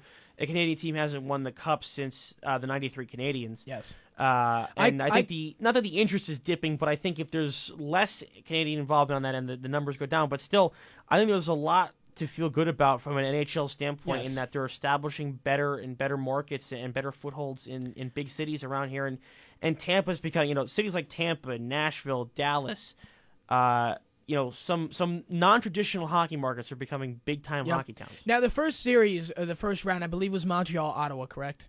Yeah, that was the first, I'm sure very that first game. I'm sure that drew the most ratings in Canada than any other series. I would have believe to so, assume. because the two of them, the Calgary-Vancouver series was that big too. as well. Yes.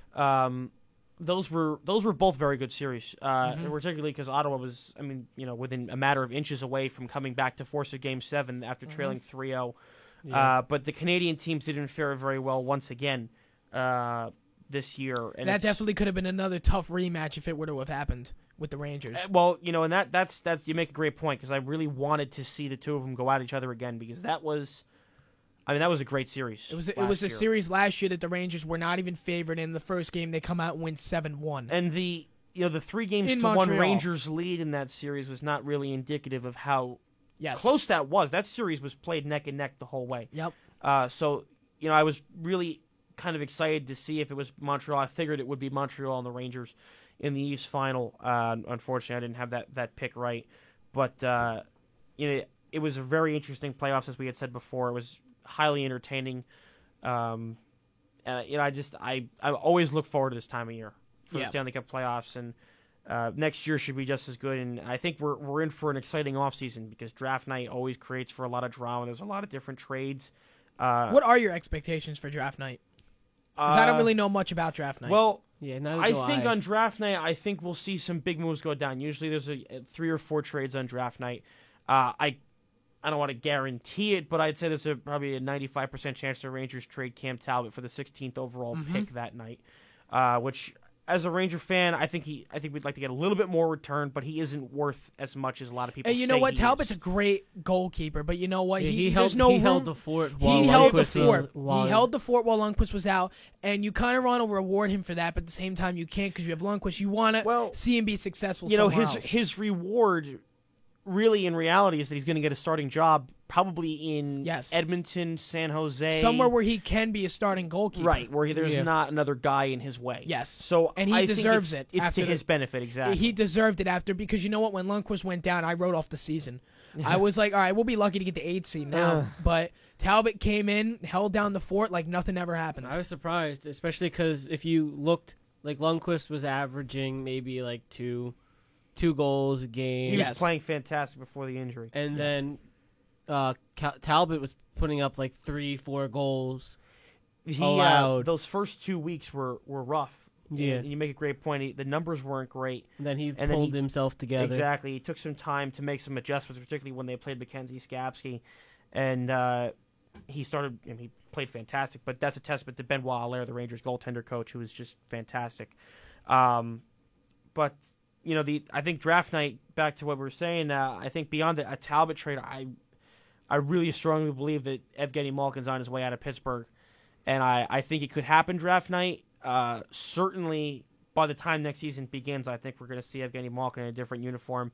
I can see that. And I think the busiest team, really, this offseason, in some ways, not necessarily good ways, will be the Maple Leafs because they are headed for full-blown rebuild and they want to tear it down and start all over again.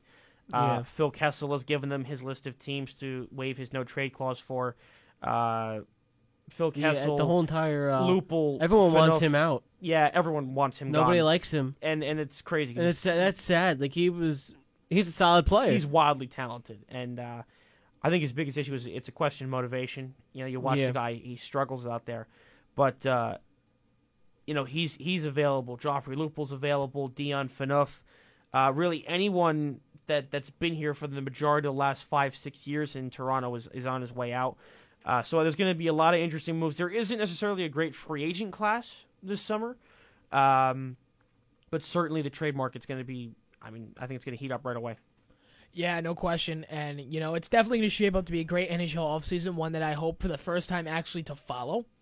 So it's a been fun a one great because season. It's a lot like the NFL Yes. free agency period. The big names usually sign right off the bat or within the first couple days. But I mean, there are really, you know, let's see here, a couple interesting names. Michael Frolik, he's not really all that entertaining or does a whole lot for you. Justin Williams from the LA Kings is available. Now, you're not going to get a whole lot regular season wise there, but he's a big step up in playoffs. Exactly. Big playoff performer. Francois Beauchemin, Joel Ward, really intriguing guy to take a look at. He's a great grinder if you need some physicality. Paul Martin will be available, but he's a little too far over the hill. It's interesting to see if the he's on his way Blackhawks. out.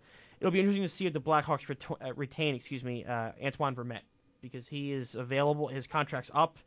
I know he really liked Phoenix, and he may want to go back there, but you know, he had a blast with Chicago. Obviously, en route to winning the Cup. Marty St. Louis is available. However, I think he's going to retire. Matt Bolesky. He's. I thought he was done after watching him in the playoffs. He didn't do any. He had one goal? Yeah, the entire playoffs. He was very slow. Didn't look right. Mike Green is going to be available. You know, he's going to be 29 when free agency opens. Still a fantastic offensive presence, but really struggles defensively. So we'll see what Washington does there. You know, he hasn't really panned out the last couple seasons. Mike Ribeiro off of his 1-year deal, and he was solid for Nashville this year, but he's 35 years old, so it's probably another 1-year deal for him. The biggest name, which doesn't really help any one of the teams in this room, and you know, Sean and I are Ranger fans, and you're a big Devil fan. Our goaltenders are pretty much figured out, But Devin Dubnyk is going to be probably the biggest name headlining this free agent class because he's not reached an agreement with Minnesota yet, and doesn't seem like he will. He wants to return there, but he wants to be paid his fair money.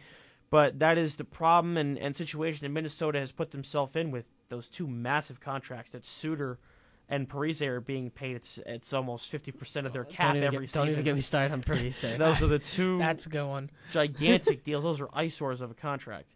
Yeah. Like I have no hard feelings now. Like now that I know the whole thing, like he's from that area, so it's Yeah. like all right, hometown. It's Exactly. understandable, but it was like You know, also you were here. The Devils kind of made a decision there that they were going to offer him, X dollar amount, and then drew the line because they really wanted Kovalchuk more. And And then that hindsight's didn't 2020. that but didn't pan out. Unfortunately, that didn't work out. 17-year deal. 17 years. Well, that was and that's That was the crazy thing. Like 17 years, I was like, why? we look at contracts that are the reason why we experienced that lockout a few years ago, and the 17-year Kovalchuk deal, the 12-year Brad Richards contract, which just didn't make any sense at the time. I was happy with Richards, but not the 12 years. And the two deals that Suter and Parise have gotten, and really the way they're put together, it's not really legal, I guess you could say, by league rules and league standards. The fact that these guys are getting 13-year contracts, 17-year contracts, and the money is being paid in the last 4 years when they get the chance to buy these guys out when they're 38 and 40 years old. Yeah. So that was really the lockout a few years ago. That's why we experienced that, but those things have kind of been cleaned up a bit, and the free agent contracts seem a lot better. He didn't have a great season, but I think the example of what a lot of guys are going to get now is similar to the contract Stasny got. A lot of money, but shorter term. The 4 years, I believe he got 35. Didn't have a great season, but he is a talented player, and he'll probably bounce back for St. Louis. But I think that's probably more the market value for big-time guys, probably the max contract number. We'll see. I think the 12 and 15-year deal is dead like the 10-year deal is in baseball. It's just it's a thing of the past now. It's a dangerous contract situation to get yourself tied up in because you want to buy guys out, you want to get rid of people, and it becomes very difficult to do so, especially at that kind of cap hit. So I think we see a lot more 6 and 7-year deals, and this free agency class isn't that strong, but there'll be some interesting moves. I think trade, a lot of crazy trades that'll shake things up. Great free agent class, and we're going to wrap up NHL Stanley Cup when we get back from the break. Number to call, 973-655-4256. Number to call if you want to join the conversation. 48 minutes past the hour. Sean McChesney, Tom Davis, Nick Flaherty on SMC Sports. Back after this.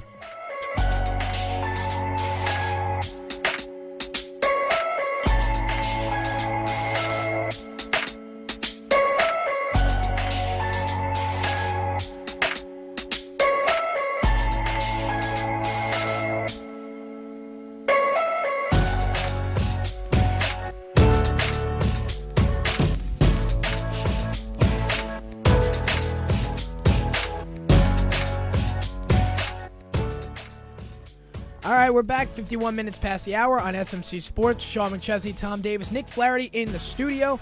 10 minutes to 3 o'clock hour. And before we came back from the break, you guys were arguing about Philip Dorsett. So just kind of address your grievances on the air if you want. Well, it was funny because I would always look for fellow Colts fans, and Tom turned out to be one. So that made my Happy day. birthday. Happy birthday. But, the NFL offseason's been a crazy one. I feel like the Colts did a great job free agency-wise. Free to see, yeah. We brought in some good vets that can contribute. They've got a lot of experience. And I think Andre Johnson fits perfectly for what they're basically going to ask him to run straight down the middle of the field and catch the ball. Pretty much. Something he does very well. Frank Gore can still bring kind of that bruising aspect and some ability and the smarts, really, to the offense. I think we can balance out our run-pass game. I think him and, I don't know, do they still have Bradshaw? We still have, we kept Bradshaw, and we have We got rid Dan of Herron, too. We have Boom Herron. we cut Richardson. Right, thank God. Had to do that because that was awful. But we have waste of a three backs. trade. The signing was great when it first happened, I thought. But When then it you happened, realize but when it he was was over the doing top. worse than when he was in Cleveland at the beginning of that year, I was like, all right, whatever. I like the three running backs. We didn't need a whole lot outside offense. We end up with Trent Cole, who I like bringing in just as a speed rusher to go with Robert Mathis, no Yeah, rusher on both sides. And So now I really like that could be an reuniting of like Freeney and Exactly. Mathis. I The you two know what of I- them were deadly. Oh, one of the best pairs ever. What I love was the addition of Kendall Langford on the defensive line. Talented guy, versatile, plays a lot of positions. But our draft was cataclysmically bad. I stopped once they made that number 1 pick. I'm like, all right, I'm not gonna watch. I'm like, maybe it's because I'm watching that we made a stupid pick, so I'm just not gonna watch the rest of the draft. I've never been so upset because when the night began, I was thinking of our pick. I'm thinking who's going to be there, and I wanted them to go for. I wanted them to go defense. I wanted Collins in particular, Landon Collins. Okay. I would have been okay. I don't know with, how he slipped into the second round. I don't know either. I can't Makes no understand why. sense. I mean, I thought he would be a great pick for Philly, Pittsburgh especially, number one, with the Palomano Steelers- on his way out. The Steelers nailed it, though, with Bud Dupree. Yes, they because he's did. really good. But the Giants got a steal in Landon They really Collins. did. You know what's funny? When I knew the Giants traded up the first pick in the That was second round, it. I knew right away. Yep. I was like, there goes Landon Collins That off was the board. it. It's like how I felt about Randy Gregory when I knew nobody was going to take And him. that I was was like, a he's gr- going to Dallas. It's a steal for the Cowboys. It was. And the Cowboys had 2 great steals through the draft, not necessarily. The other one, Lael Collins, Right, who Lyle went Collins undrafted. was a steal, and I would have been okay with the Colts going with a Lael Collins. Yeah, type. but the situation or- that happened prior to draft night, you I can't get help but that. feel for the guy. I get all that, but when you have a pick in each round, Yes. take him in the 7th and see what happens. Because if he doesn't get in trouble, he's probably the best offensive lineman in Exactly. this class. And they were even saying, it was Baton Rouge police are saying, as of right now, he's not in trouble, but Exactly. we just want to talk to him. Exactly. That's all. So the Philip Dorsett pick was a disaster, especially when you look at who's on the board. And there's Eddie Goldman, Malcolm Brown, who draws Vince Wilfork comparisons, and Collins. Just listen, I don't think Landon Collins, he blows you away in any one area, but he's very well rounded. He's very physical. He has decent ball skills. He's good in coverage, and he can come up and stop the run, which is something we needed desperately. Yeah. And Vontae Davis needs a little bit of help over the top because Vontae Davis has been fantastic, but the safeties haven't been great for this team, and we have Greg Toller on the other side who couldn't cover you and me. So it's a disaster still on defense. They haven't gotten any better, in my opinion, on the defensive side. Yeah, I they've agree. gotten maybe a little bit faster, and Robert Matheson as a Hall of Famer coming back is a huge addition. But I don't think they're that much better. So I don't think they're a Super Bowl team, and I don't think they act like one because I want to get both of your take on this. I don't know if you guys had seen this, but the team put a banner up in Lucas Oil We Stadium. were talking Yeah. about it We before. were talking about it Okay, with the AFC. I AFC am- finalist. absolutely.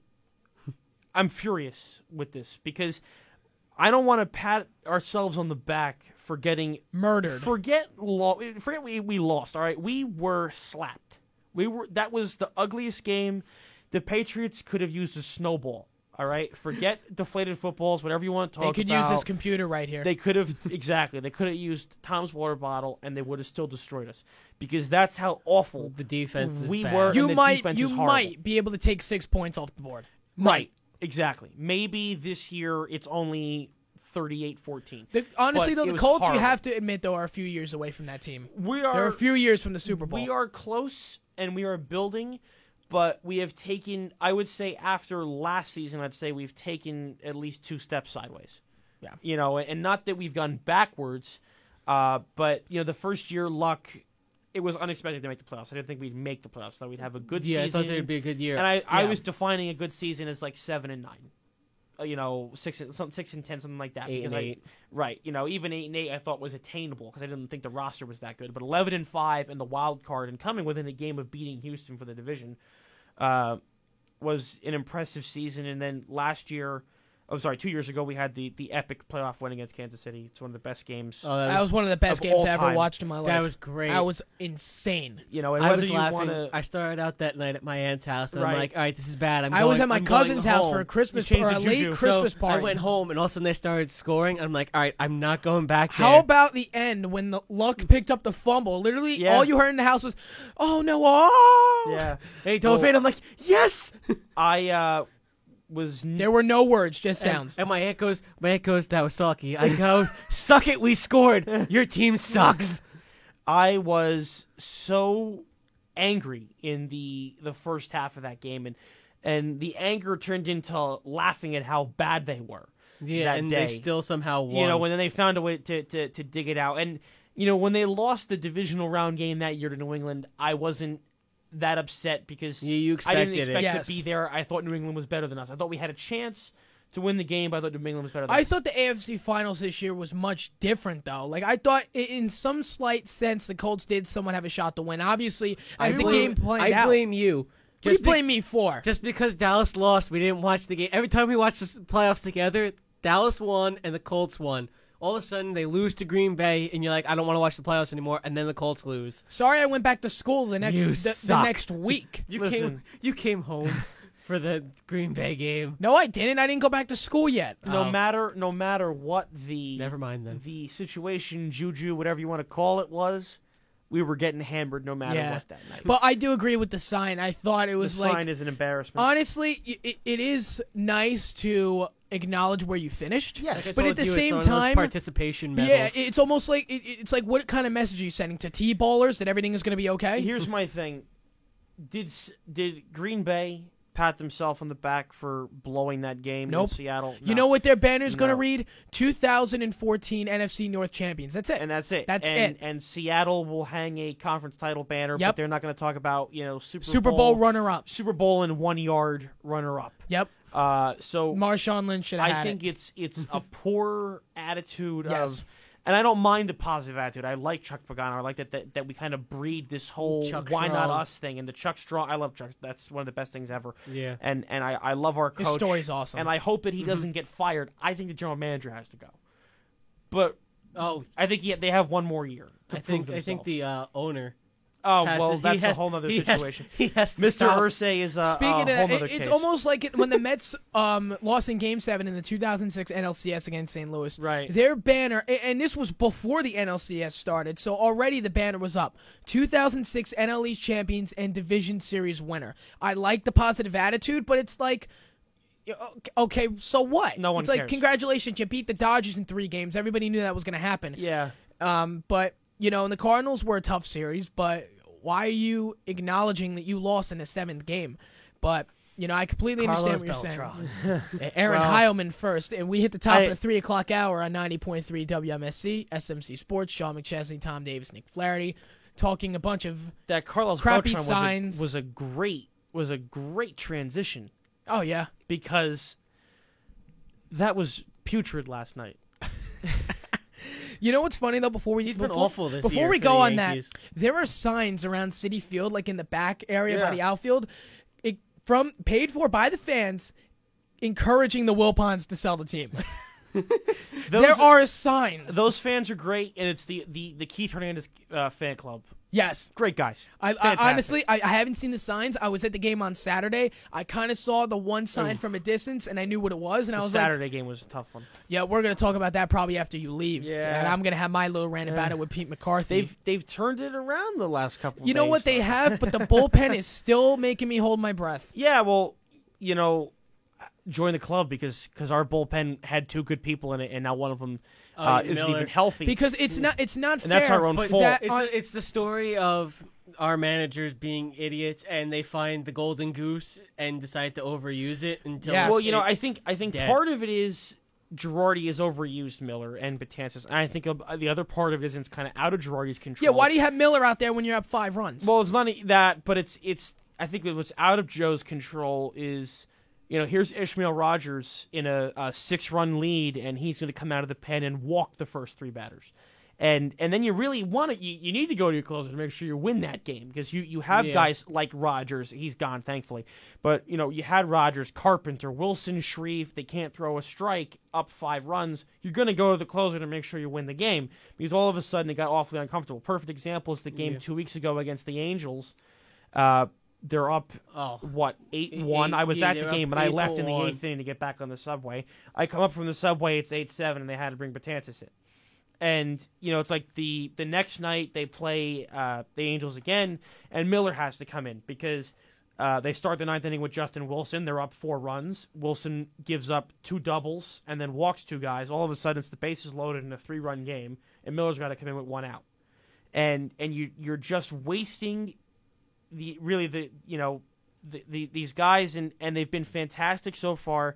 And now he's taking the 10 days off. Hopefully the 10 days works out well. We get Yeah. a positive report. Do I think that's going to be the case? No, I think he's going to have to take more than the 10 days. That's what I think too. I'm glad that they brought in Sergio Santos because they just needed a right-handed arm. And I think Santos is okay. He's better than some of the other guys they had. He's certainly better than Ishmael Rogers. But, it's not necessarily an issue of the pitching. And I know Nathan Eovaldi was bad last night. It was horrible. He was beyond bad. He was atrocious last night. But he's been pitching relatively well He's the last been few relatively weeks. well.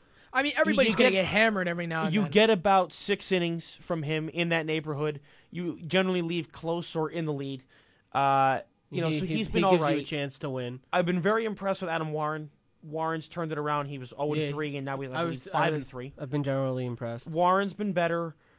Pineda overall has been good in this first half of I the was season. amazed to watch that one game that he struck out. The Baltimore game was fantastic on Mother's Day. He was brilliant. Here's 7 another. great. It's another thing I wanted to bring up to you before you leave. 8 Kansas City Royals are leading the American League ballot for the All-Star game. What are your thoughts about that? Well, it's funny because if we were on Sticking to Sports right now, I think Brian and I would get a call from John, and John from Middletown. He's a great caller, but he's a diehard Royals fan. Oh my God, he'd be defending, and honestly, you have the right to defend the You have Royals a for- right, I was because you gonna know say. what? If Ned Yost said it perfectly. If you don't like it, go vote. I can't argue with it. I was talking to John about it the other day, and we both said it.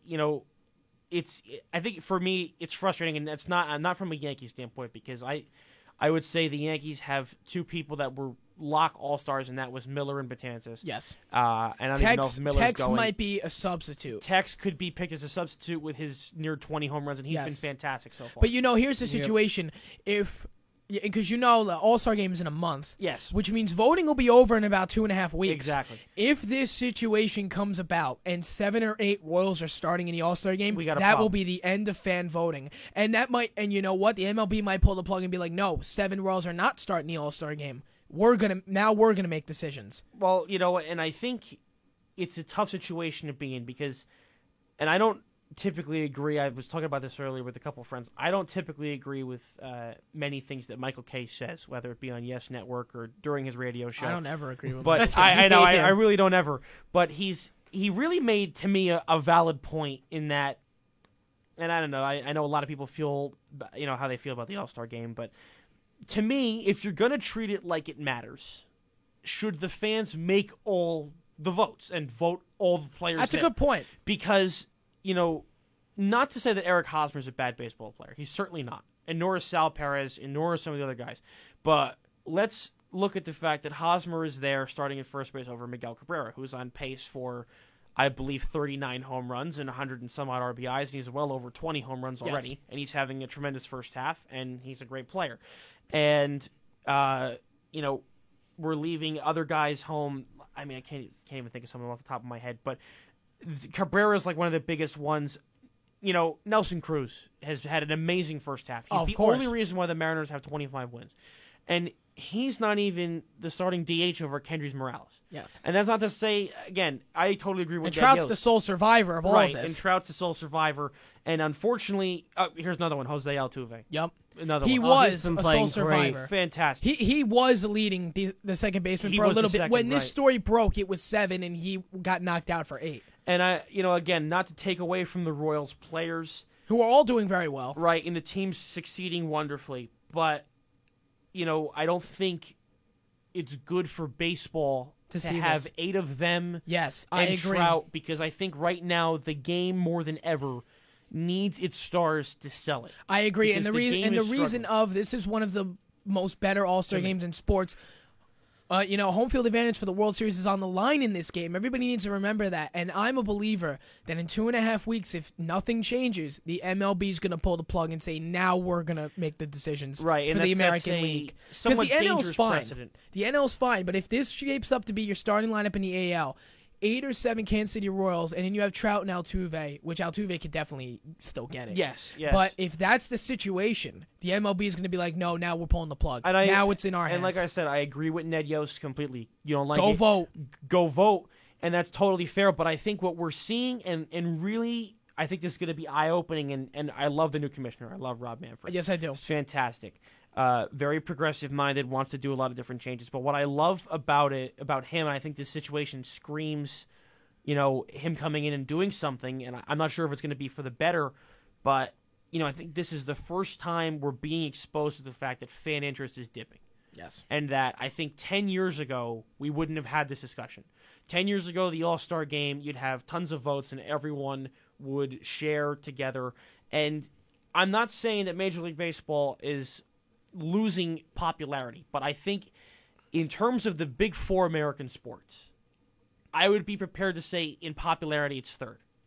Yeah. The NFL is at the top of the list because it just, all you gotta do is look at the facts. Yes. The ratings blow everything away. They blow network television It's the away. way they promote it every Sunday. Exactly. Sunday, Yep. Monday, And Thursday, you know what? For baseball, that's what fair have you. because it's not like every other sport where baseball plays every day. They play for Right. 6 months, 162 games. That's Right. fair to say. And And I love baseball, and I'll admit that's obviously fair to say. You can't watch every single No. game. I think baseball is an acquired taste for certain people.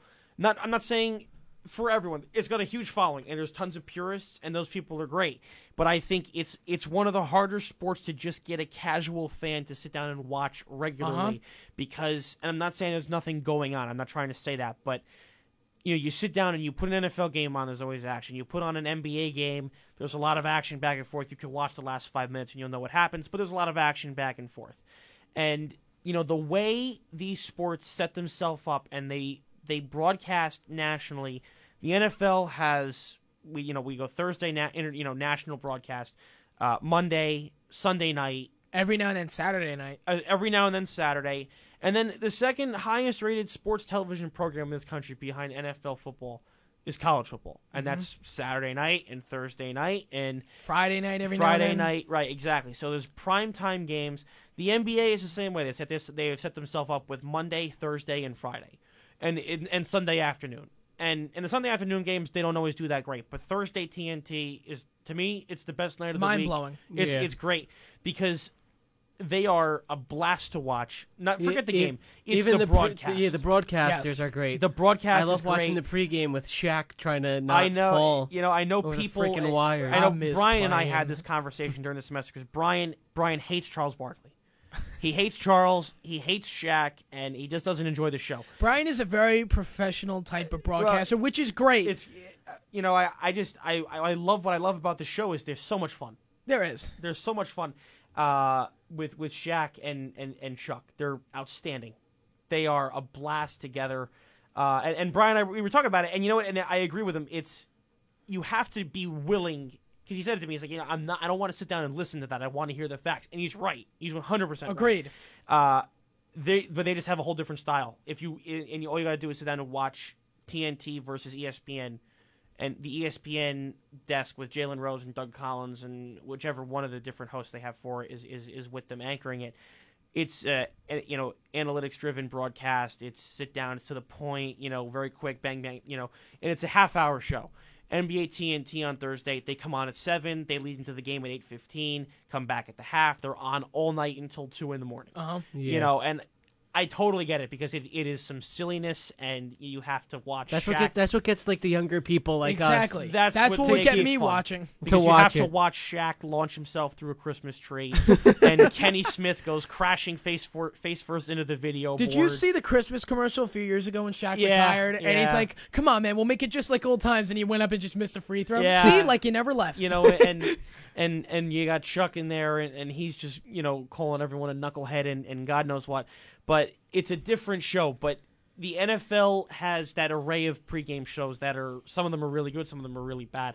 For me, I love the Fox one the most. But the NFL has a Agreed. great broadcast format. Yep. The NBA has a great broadcast format. I feel like, and I think this is a major disservice they did to themselves, is that Major League Baseball moved their national games of the week, not the ESPN one, but MLB the Network. Fox Saturday game. Fox Saturday, MLB Network. On Fox Sports 1. I Yeah. think Fox Sports 1 was a disastrous move for Major League Baseball. A lot because I know for Not reasons, everyone knows it at all. Not everyone knows Fox Sports 1, and especially, Yeah. do you live in the Montclair area? Yeah, I Okay. live in Clifton, New Jersey. right Okay, over here. so at least in my home, I have Fox Sports 1, I not do as Fox well. Sports 2. Here, I I have have Fox both. Sports 2, not Fox Sports 1. Well, you should be just lucky then. Yeah, I mean, I Fox only have Sports Fox Sports 1. it's not a bad network, but it's No. struggling to get off the ground. Yes, That's its problem. It's struggling to get off the ground. And I you know think- what was I think worse the, when you know what was worse though when they put the playoffs on Fox Sports 1 and Fox Sports Yeah. 2. Not everybody, and we don't get Fox Sports 1 up here. You know what that meant? I missed the entire National League playoffs. They don't get a lot of mainstream Don't worry, sporting Sean, the events. Mets weren't in it. Wow, that was a low blow. But they don't get a lot of mainstream events beyond the Major League Baseball games. They have the Women's World Cup right now, which is doing well in It's the doing broadcast very well. numbers. And but, we yeah, talked you know, about the U.S. They won Group D, so now we'll see where they go from there. They got to be better going forward. They but, do. You know, on the Fox Sports 1 side of feel things, like- they have a lot of soccer broadcast, excuse me, and it's good. And it's fun to watch. But, you know, the network's kind of struggling to get off the ground. And then, you know, MLB Network, not everyone has it. And I think MLB Network is the type of network you have to either have a desire to watch constantly Yep. or a lot like, I think, you know, one of their highest rated hours on the air is their 9 or 10 o'clock hour where they bring on Harold Reynolds or Dan Plesac. Or one High of the- Heat with Chris Russo does well too. High Heat, right? Because and you know what, and Mad it's not Dog. surprising because those are some real personalities. Yes. And I think You got a guy I like- make a point of watching every Friday at 10 o'clock because Vasgersian comes on. Matt Vasgersian's fantastic. And from 1 to 2 p.m., you got a guy like Chris Russo who's been on WFAN for Right. years and now doing his own thing. And they You got know, that and- little personality when they were trying to get off the ground too. So I get it. I think it's hard to watch all the time MLB Network because you don't, you know, like you want to watch a game, you want to watch the national game. It's, you know, Yankees, whoever. Let's say it's Yankees Tigers this Friday. That's the game. I know that. And you're gonna get the lead up to the game with Brian Kenny, and he's giving you broken down advanced analytics and statistics and things like that. And I think it kind of bores some people, turns some people away. The Fox Sports 1 broadcast just doesn't have the kind of people behind it right now. I like Kevin Burkhardt a lot. Yes. In the studio, but he doesn't have great side people with him. So I think Major League Baseball, really as a combination of you know, dipping fan interest with the product on the field and whether you're into the sport, and also just the way it's set up on television and who watches, and it's every day. And listen, I think baseball is the most stat-driven sport that we have. Absolutely. And not everyone is into, you know, a guy's whip and this and that. And that whip is, you know, relatively basic stat, you know, compared to everything else. But, I mean, we have these crazy stats and, you know, it's a very selective thing. I mean, I'm not personally into it. I know a lot of people that are. One of Brian and I, our best guests, he's one of our best. Nick Stellani comes on all the time. Fantastic. He's a student here at Montclair. He's a really, he's got a lot of stats. He knows a lot of different stats. He can throw them out at you. I think it's just an acquired taste thing. And I think Yes. with Major League Baseball, they're starting to see some of the declining interest, and it may change the way they broadcast the game and the way the everything is set up with the league and the way the games are played. Absolutely. 15 minutes past the top of the 3 o'clock hour. We have to take a break. Coming up, we will have Pete McCarthy on with us. WOR host of the Sports Zone on 710 WOR Radio. Nick, I appreciate you coming along with us. You're more than welcome as always. You Thank always you have very great much, insight. Sean. Tom, nice meeting you. It was a great Nice to meet time you, here. too. Guys, it was a great time working with you, and I always look forward to more. So, great job. Absolutely. Whenever you want to come on, just shoot me a tweet. I'll let you come on. It doesn't really matter to me. Great, So, thanks. So 15 minutes past the 3 o'clock hour, we'll have Pete McCarthy on with us when we come back from the break. Sean McChesney, Tom Davis, Nick Flaherty on SMC Sports on WMSC. Back after this. Hi, this is Ed Helvey, founder of Montclair State Radio way back in 1966.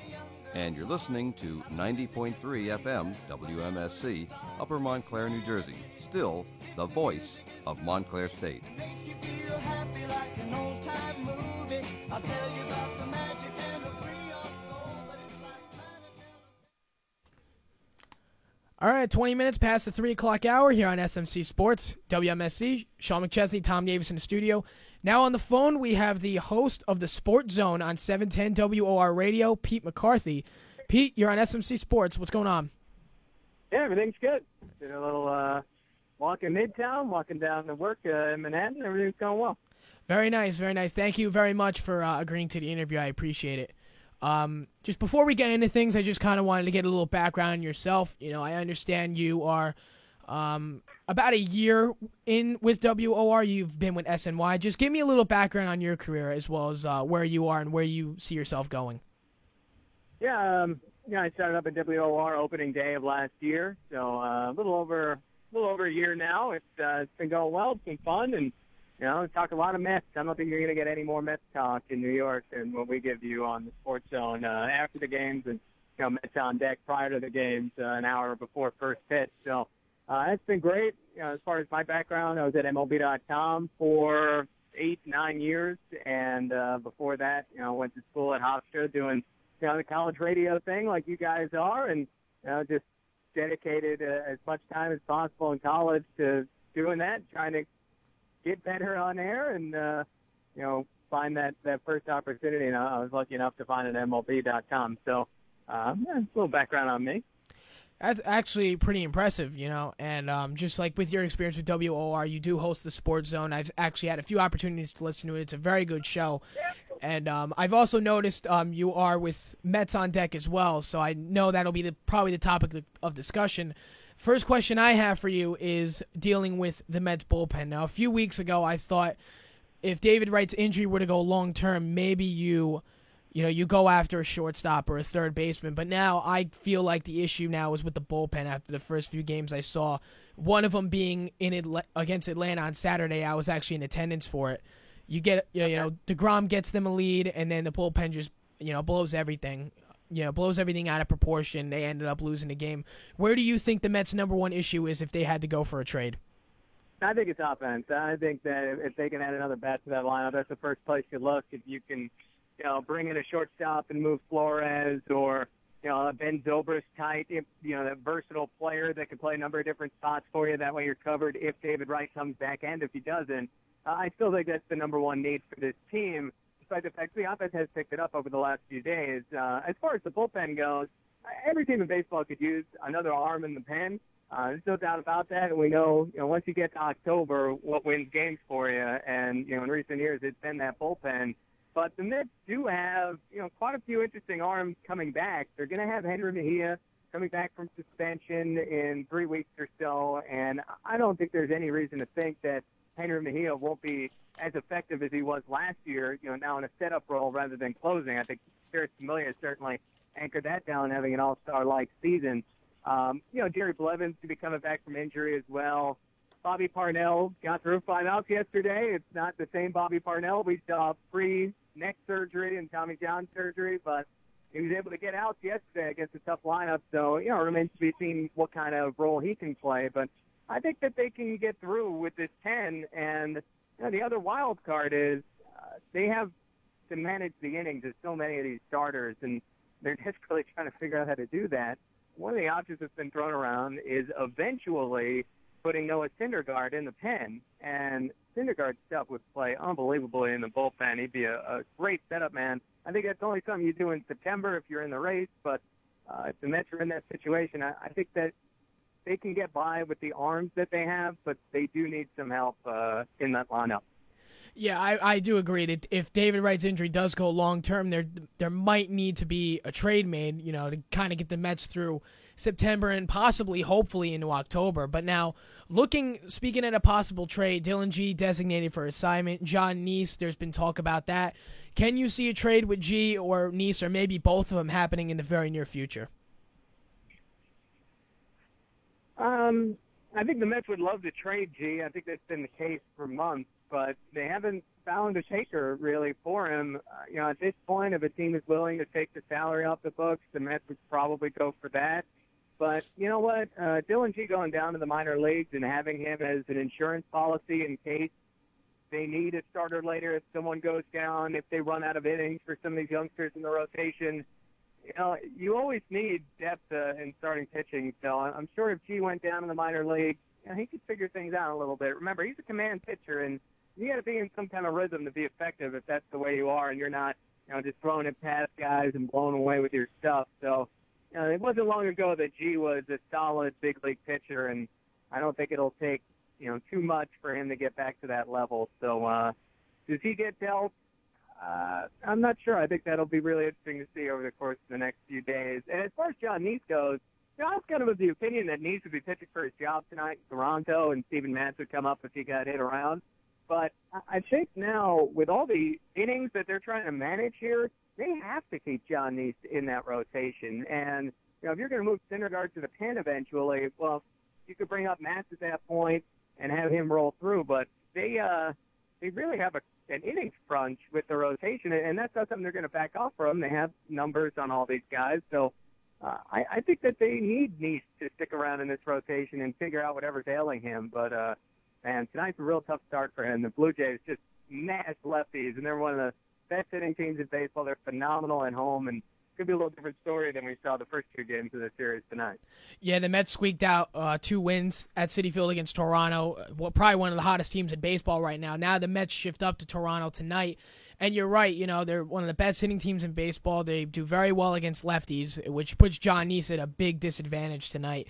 But, my next question actually for you was about Steven Matz. He's tearing it up in AAA, but there's not necessarily a lot of room for him in the Mets organization right now when it comes to being in the MLB. In your opinion, when can you see Steven Matz wearing a New York Mets uniform? I think what makes the most sense right now, and obviously, listen, he's like their 4th or 5th best pitcher right now if he came up, but they have to save his innings too, and it's kind of a weird situation that they're in. But I think what they'd like to do, and we'll see if Neese supports them, this by pitching well enough over the next tonight and perhaps beyond. But I think they'd like to have Matz be, a spot starter. Pop in early July when they play. I believe it's 10 days in a row. He could get one of those, and then maybe after the All-Star break, start to become more of a regular fixture in the rotation. But I think he'll probably bounce around a little bit, and then come August when, Syndergaard is pushed to the pen, they'll, move Matz to the rotation. But, as we know, guys go down all the time. Somebody's bound to get injured, and I'm sure an opportunity will open up for Matt sooner than that kind of plan would allow. But the dude's ready. I don't think there's any question about it. He's killing it down there at AAA. And you look at Syndergaard and what he did at AAA last year, he had an ERA over 5. It's tough to pitch in Las Vegas. It's tough to pitch the Pacific Coast League. And Matt's killing it. He's got an ERA around 2. Absolutely, and I personally believe as well Matz is ready to come up. And now kind of shifting away from the Mets a little bit because there's been a lot of controversy in the MLB over the last few days. One of the biggest ones, obviously, the news that broke yesterday. Cardinals are being investigated by the FBI for apparently hacking into the Houston Astros databases. I guess it was just taking away strategies, stuff like that. I don't really know the full story because there's still a lot more information that has to come into fruition. But just going off what you have heard about the story, what is your take on this story? It's a 2015 controversy, huh? I mean, in the NFL, they're taking air out of footballs. In Major League Baseball, they got corporate espionage and hacking computer systems and all that kind of thing. I think one thing that I'm not sure people are wrapping their heads around fully is, this isn't the Cardinals just, look at the Astros and how they do things. We got to find out about it and bust into their system. There's, the general manager of the Houston Astros is Jeff Luhnow, who was in the St. Louis Cardinals organization as their scouting director for many years. And, he brought along with him some of the Cardinals database, I believe. And, apparently some Cardinals employees were able to use some old passwords that Luhnow used back in his days with the Cardinals and gained access to the account. Now, what we don't know is what they did with that information, if it was used for any baseball decision-making. The kind of things that are there are trade discussions that the Astros had with other teams. Scouting reports on players, surely amateurs and, guys that they would have liked in an upcoming draft. But I think what's interesting about it is if you were going to use that kind of information to gain a competitive advantage on the other 29 teams in baseball, and most specifically the Houston Astros, you wouldn't post it all on, anonbin.com. You wouldn't throw it up on a website, and that's when it became public, over a year ago, I believe, that, all this information got out. If you were using it for, evil purposes, you would keep it quiet and not do something like that. So, I'm as curious as anyone else to find out how far up the ladder this goes with the Cardinals. Is it just a low-level employee that gained access? And I don't know why they would put it on some third-party situation. But, like I said, it's definitely a 2015 kind of controversy. It's not stealing signs any longer. It's not that form of gamesmanship now. Extensive front offices and sensitive information.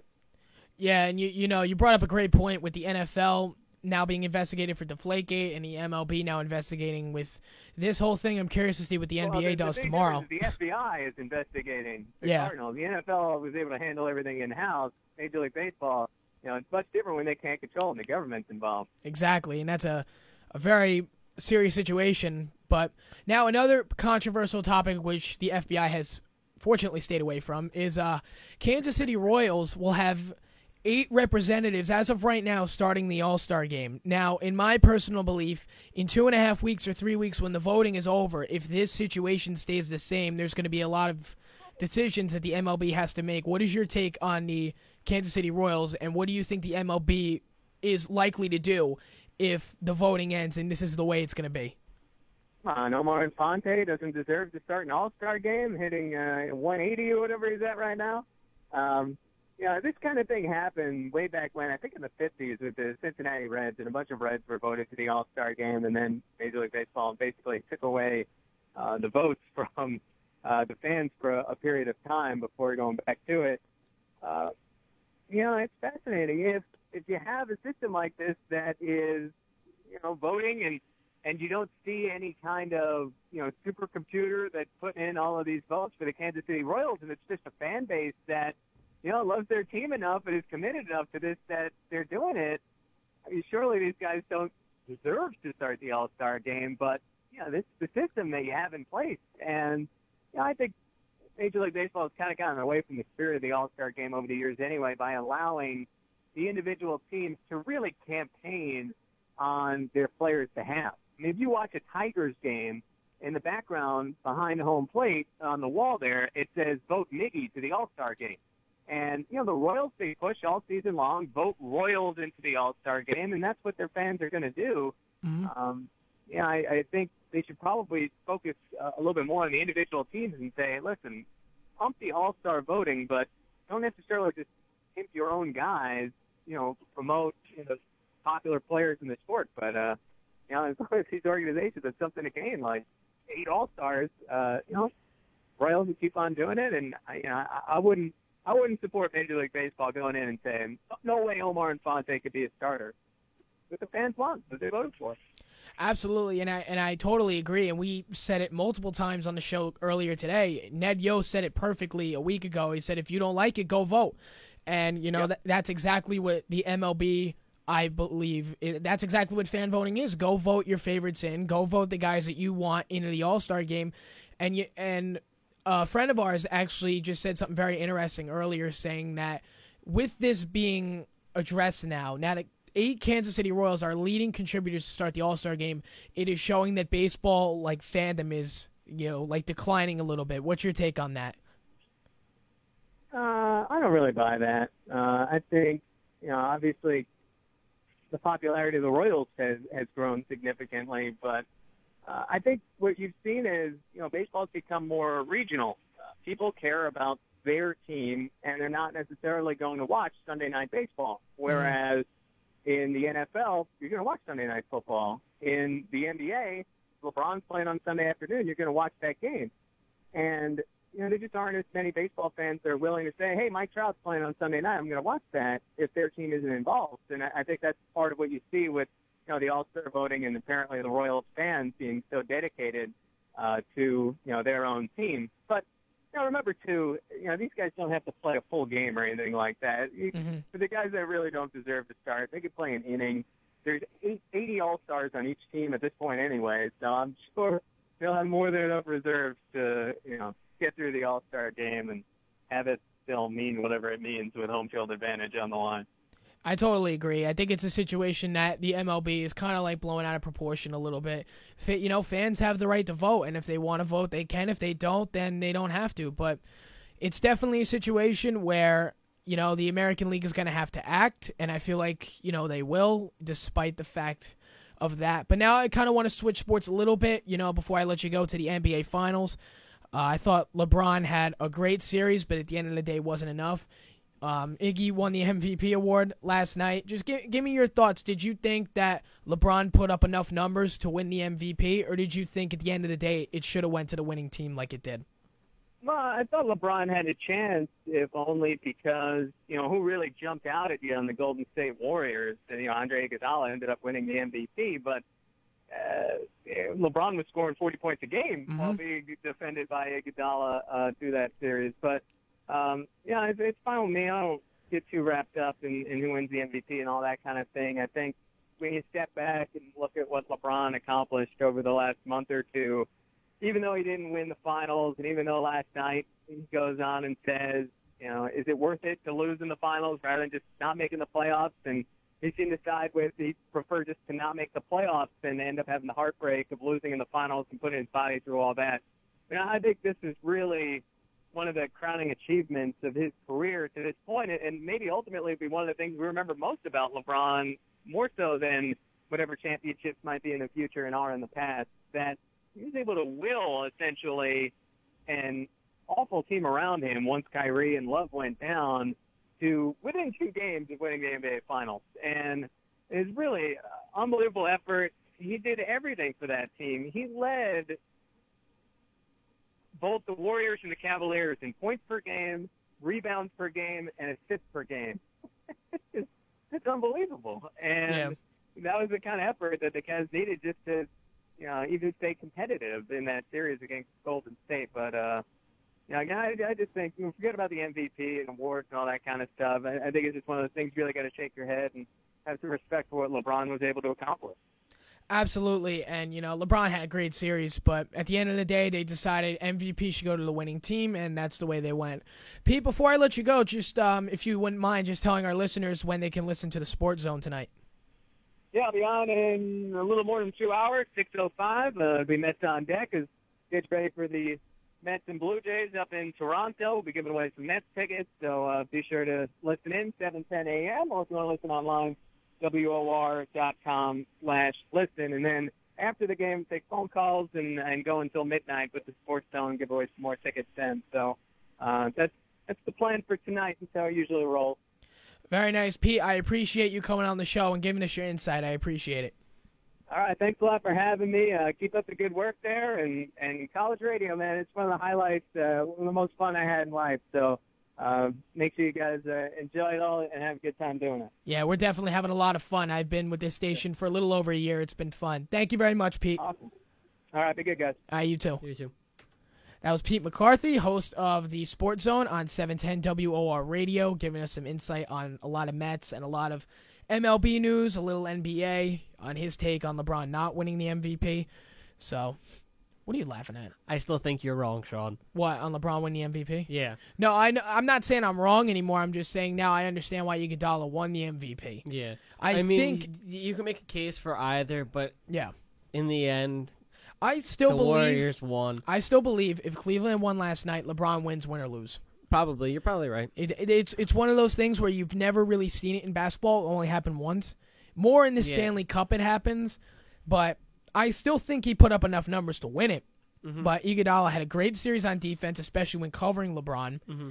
And he contributed on offense as well. So I understand why he won it.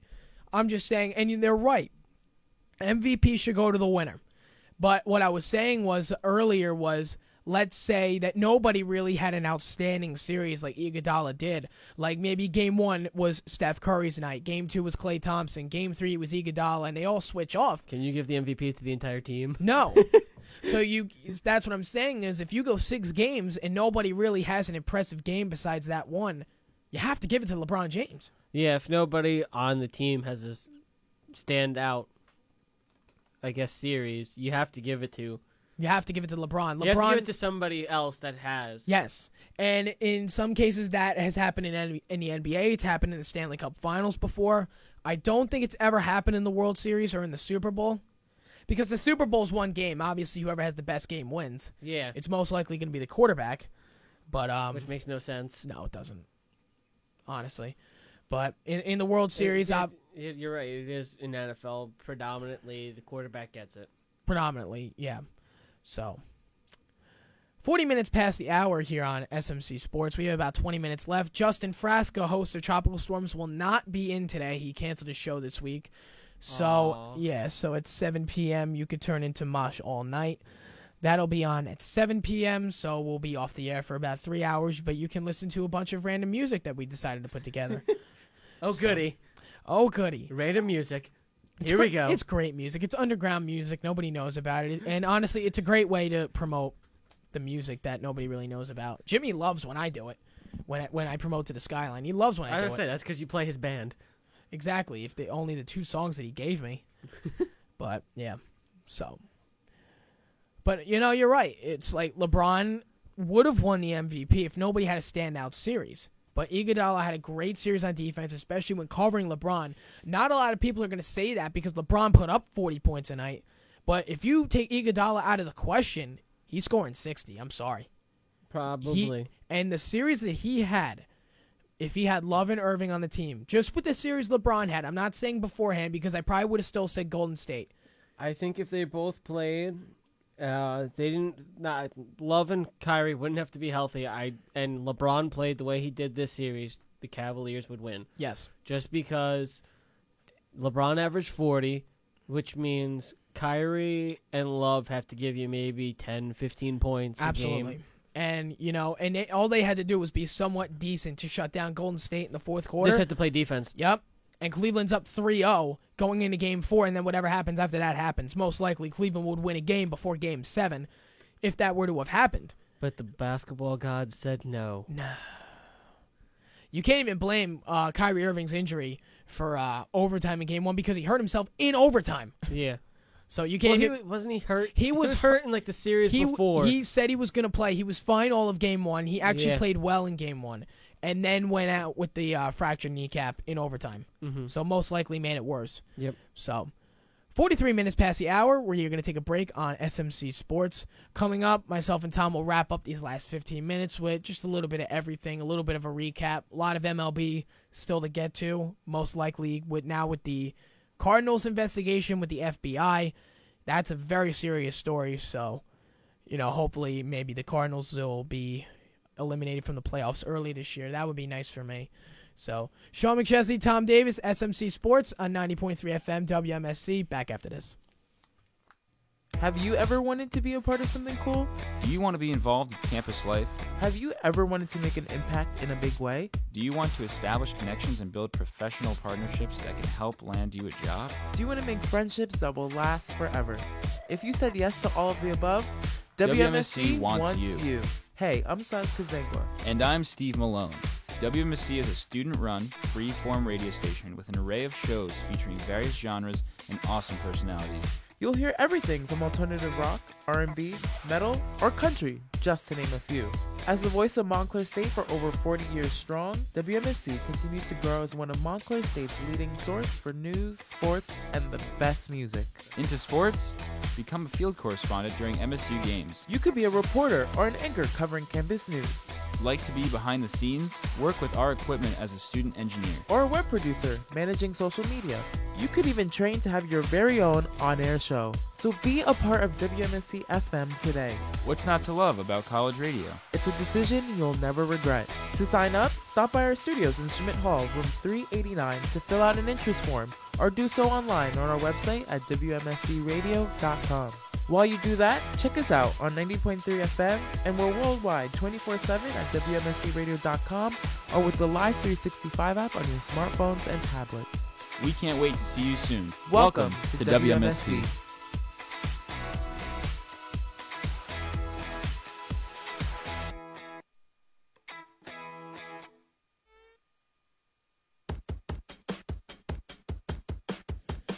Every Wednesday from 1 p.m. to 4 p.m., tune into my show, SMC Sports, right here on 90.3 WMSC, or online at WMSCradio.com, or on the Live 365 app. Join me, Sean McChesney, as I discuss the latest and greatest sports topics across the country, ranging from the professionals to right here for Montclair State Athletics. I will be covering everything, including the MLB, NFL, NHL, NBA, and much, much more. Also, do not forget to follow the show on Twitter at SMC Sports WMSC. kick back, relax, and make sure to listen to SMC Sports every Wednesday from 1 to 4 right here on 90.3 WMSC, Upper Montclair, New Jersey. Stay tuned for more.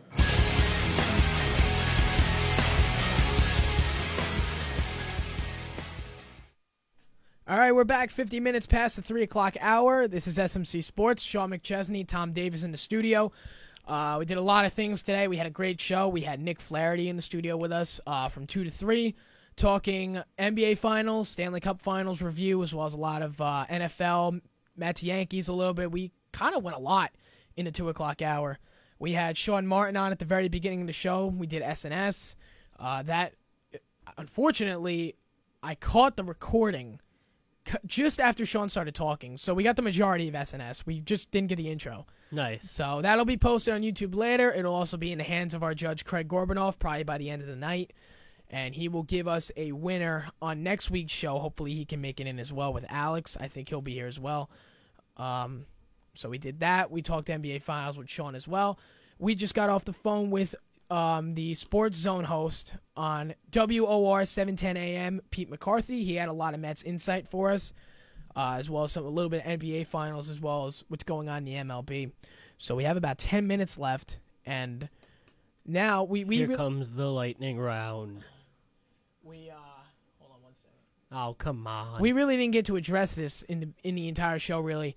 The St. Louis Cardinals are being investigated for hacking into the Houston Astros databases. This ought to be fun. First of all, I don't know when exactly this happened, but if it was I think it was recent, because if it was last year, I was like, what do you need to steal from the Astros to beat them? Seriously, but this year they're actually playing very well. They're one of the best in baseball.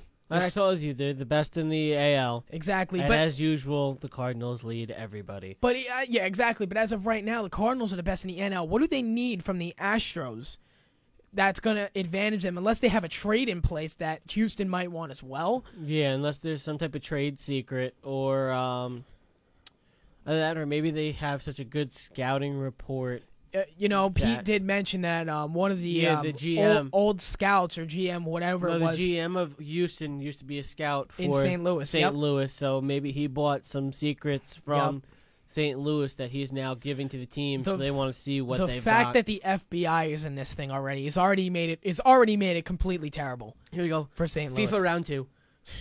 You know what I would love though? And not because. It is because I hate St. Louis. I would love for them to be ineligible for the playoffs. I would love it.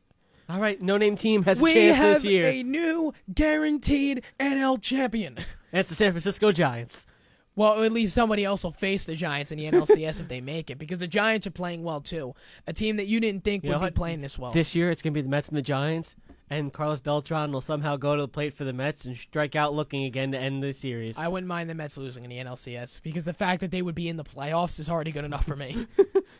But if the Mets want to get to the bullpen, they have to shape up. If the Mets want to get to the playoffs, they have to shape up their bullpen. If they want to get to the bullpen, they have to shape up the playoffs. That statement might also work too, if you think about it. If they want to go to the bullpen, no, it doesn't work. Sorry, no, fail. But invalid. If you think about it, though, there is a borderline offensive struggle right now if David Wright's injury goes long term. Mm-hmm. But the bullpen, and I was at the game on Saturday, and let me explain to you my story as we wrap up. So I'm at the game Saturday, and besides the one pitch that Freddie Freeman took 460 feet into the Shea Bridge, Jacob deGrom pitched 7 dominant innings. He was outstanding, probably the best I've ever seen, and it's the first time I've seen deGrom pitch live. So the bullpen comes in. Bobby Parnell, the first one, coming back from the DL. Welcome back. He pitches pretty well. He goes into the 8th inning. He maybe gives up a hit or two or whatever, but they get out of it, no harm, no foul. Now, Familia's ineligible at the moment because obviously he had a kid the night before. He wants the day off. Congratulations. Hansel Robles comes in. For one, who? And second off, he Mets up 3-1 going into the 9th inning.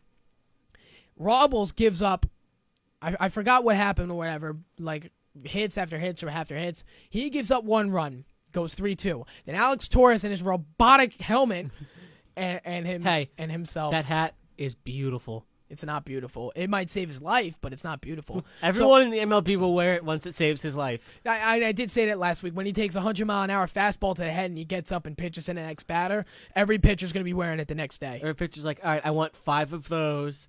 I agree. I need them nice and thick. I honestly, I don't want it to like fail, but I kind of want to see it happen, just see if it works.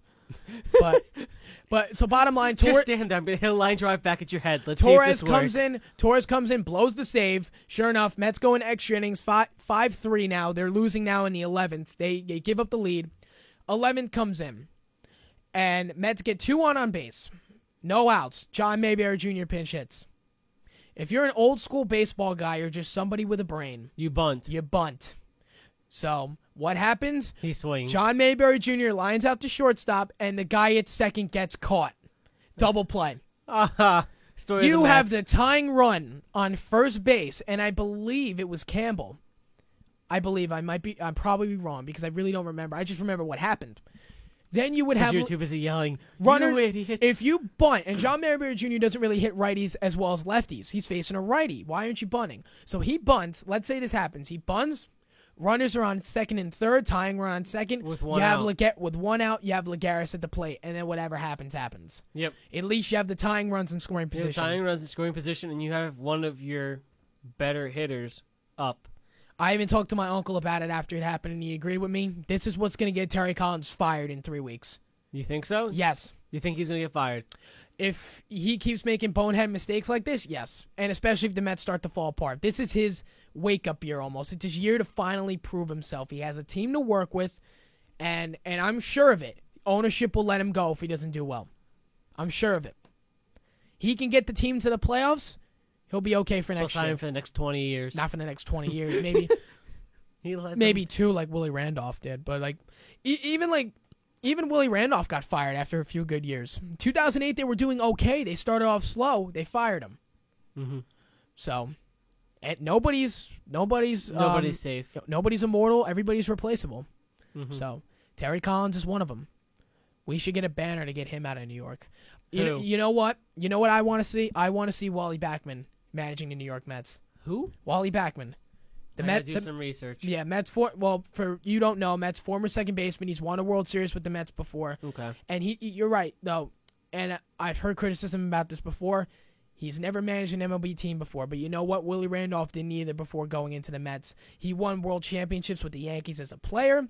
He has coached with the Yankees. He's coached with other teams. Currently coaching the Brewers. He has coached AL East Championship Yankee teams. What does he do in 2004? Let me paint the picture. The Mets finished the year in last place. 2005, he comes in. What do? Mets finish third. 2006, best record in baseball. And then obviously 07, 08, they kind of fell off the face of the earth a little bit. But he didn't finish 08. Mm-hmm. The point is, if you're a player and you know how to win, you can take that into a managerial experience. Yeah. Willie you know Randolph what it takes to win. Willie Randolph obviously got fired for a lot of great reasons and a lot of reasons of he was doing poor in 2008. But you look back, he was a great manager for the New York Mets. You could say the same for Joe Torre. Joe Torre was garbage everywhere except for the Yankees. Comes into That's the 'cause Yankees. the Yankees buy our championships. That's true too. But they didn't buy that much in '96, did they? Just Tino. They just bought Tino in '96. I don't know. That's when Jeter came All I up. know is we've got a bunch of money. That's true too. But Pardon my grammar. part of my grammar. But and a lot of Mets fans are craving it because he's already managing I believe AAA.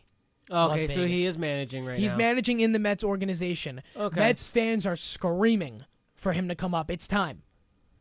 But, and obviously we're not writing off Terry Collins just yet. Is he like the basic like head coach equivalent? Terry Collins? No. Or Wally Backman? Backman. The head coach of the minor league team? Yeah. Yeah, he's a manager. Okay. So we're not writing off I Terry don't know Collins. what you call the head coach What- in all, baseball. all terms are the same. They're all managers. Okay. So we're not writing off Collins yet, but it's just the fact that all these bonehead decisions, and and the bullpen's got to wake up because I'm tired of Harvey and DeGrom and Syndergaard leaving when the 2 or 3-1 lead, and I have to hold my breath for 3 innings. I'm getting That's because sick. you're a Mets fan. I'm getting sick of it.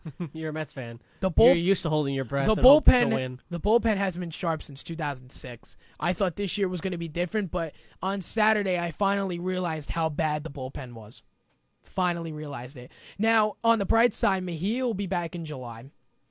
Familia's already back. Parnell's back. He's not the same, but you know what? That's your 7, 8, and 9 guys right there. Yeah, you have time. He has time to. You gotta just get him used to pitching. Yes, at this but level. that's your 7, that's your 8, and that's your 9 guy right there. That's what I was telling you the other night. And that could be a great combination. Mm-hmm. And they're all former closers. Yep, and you know what? Mejia. Well, I shouldn't say all former. You have one current and nope. You're right. 2 were. Parnell was former. Mejia obviously now is former. He's never going to get it back. Yeah. And now Familia is a closer. And you're going to lose Mejia if you go to the playoffs. He's going to be ineligible. Why is that? Now a new rule is if you get suspended for a certain amount of games like he did for PED use, you're now ineligible for the postseason. Oh, that's delightful. That's a new rule. I'm personally not even mindful of it. Because I know if the bullpen gets fixed, then it'll be a good adjustment for the Mets. Yeah. Exactly. We just hit the top of the 4 o'clock hour on 90.3 WMSC, Upper Montclair, New Jersey. And you have been listening to SMC Sports. All right, Tom, I appreciate you coming on with me. It was a pleasure. We will be back on next week. Justin Frasca will not be in this week.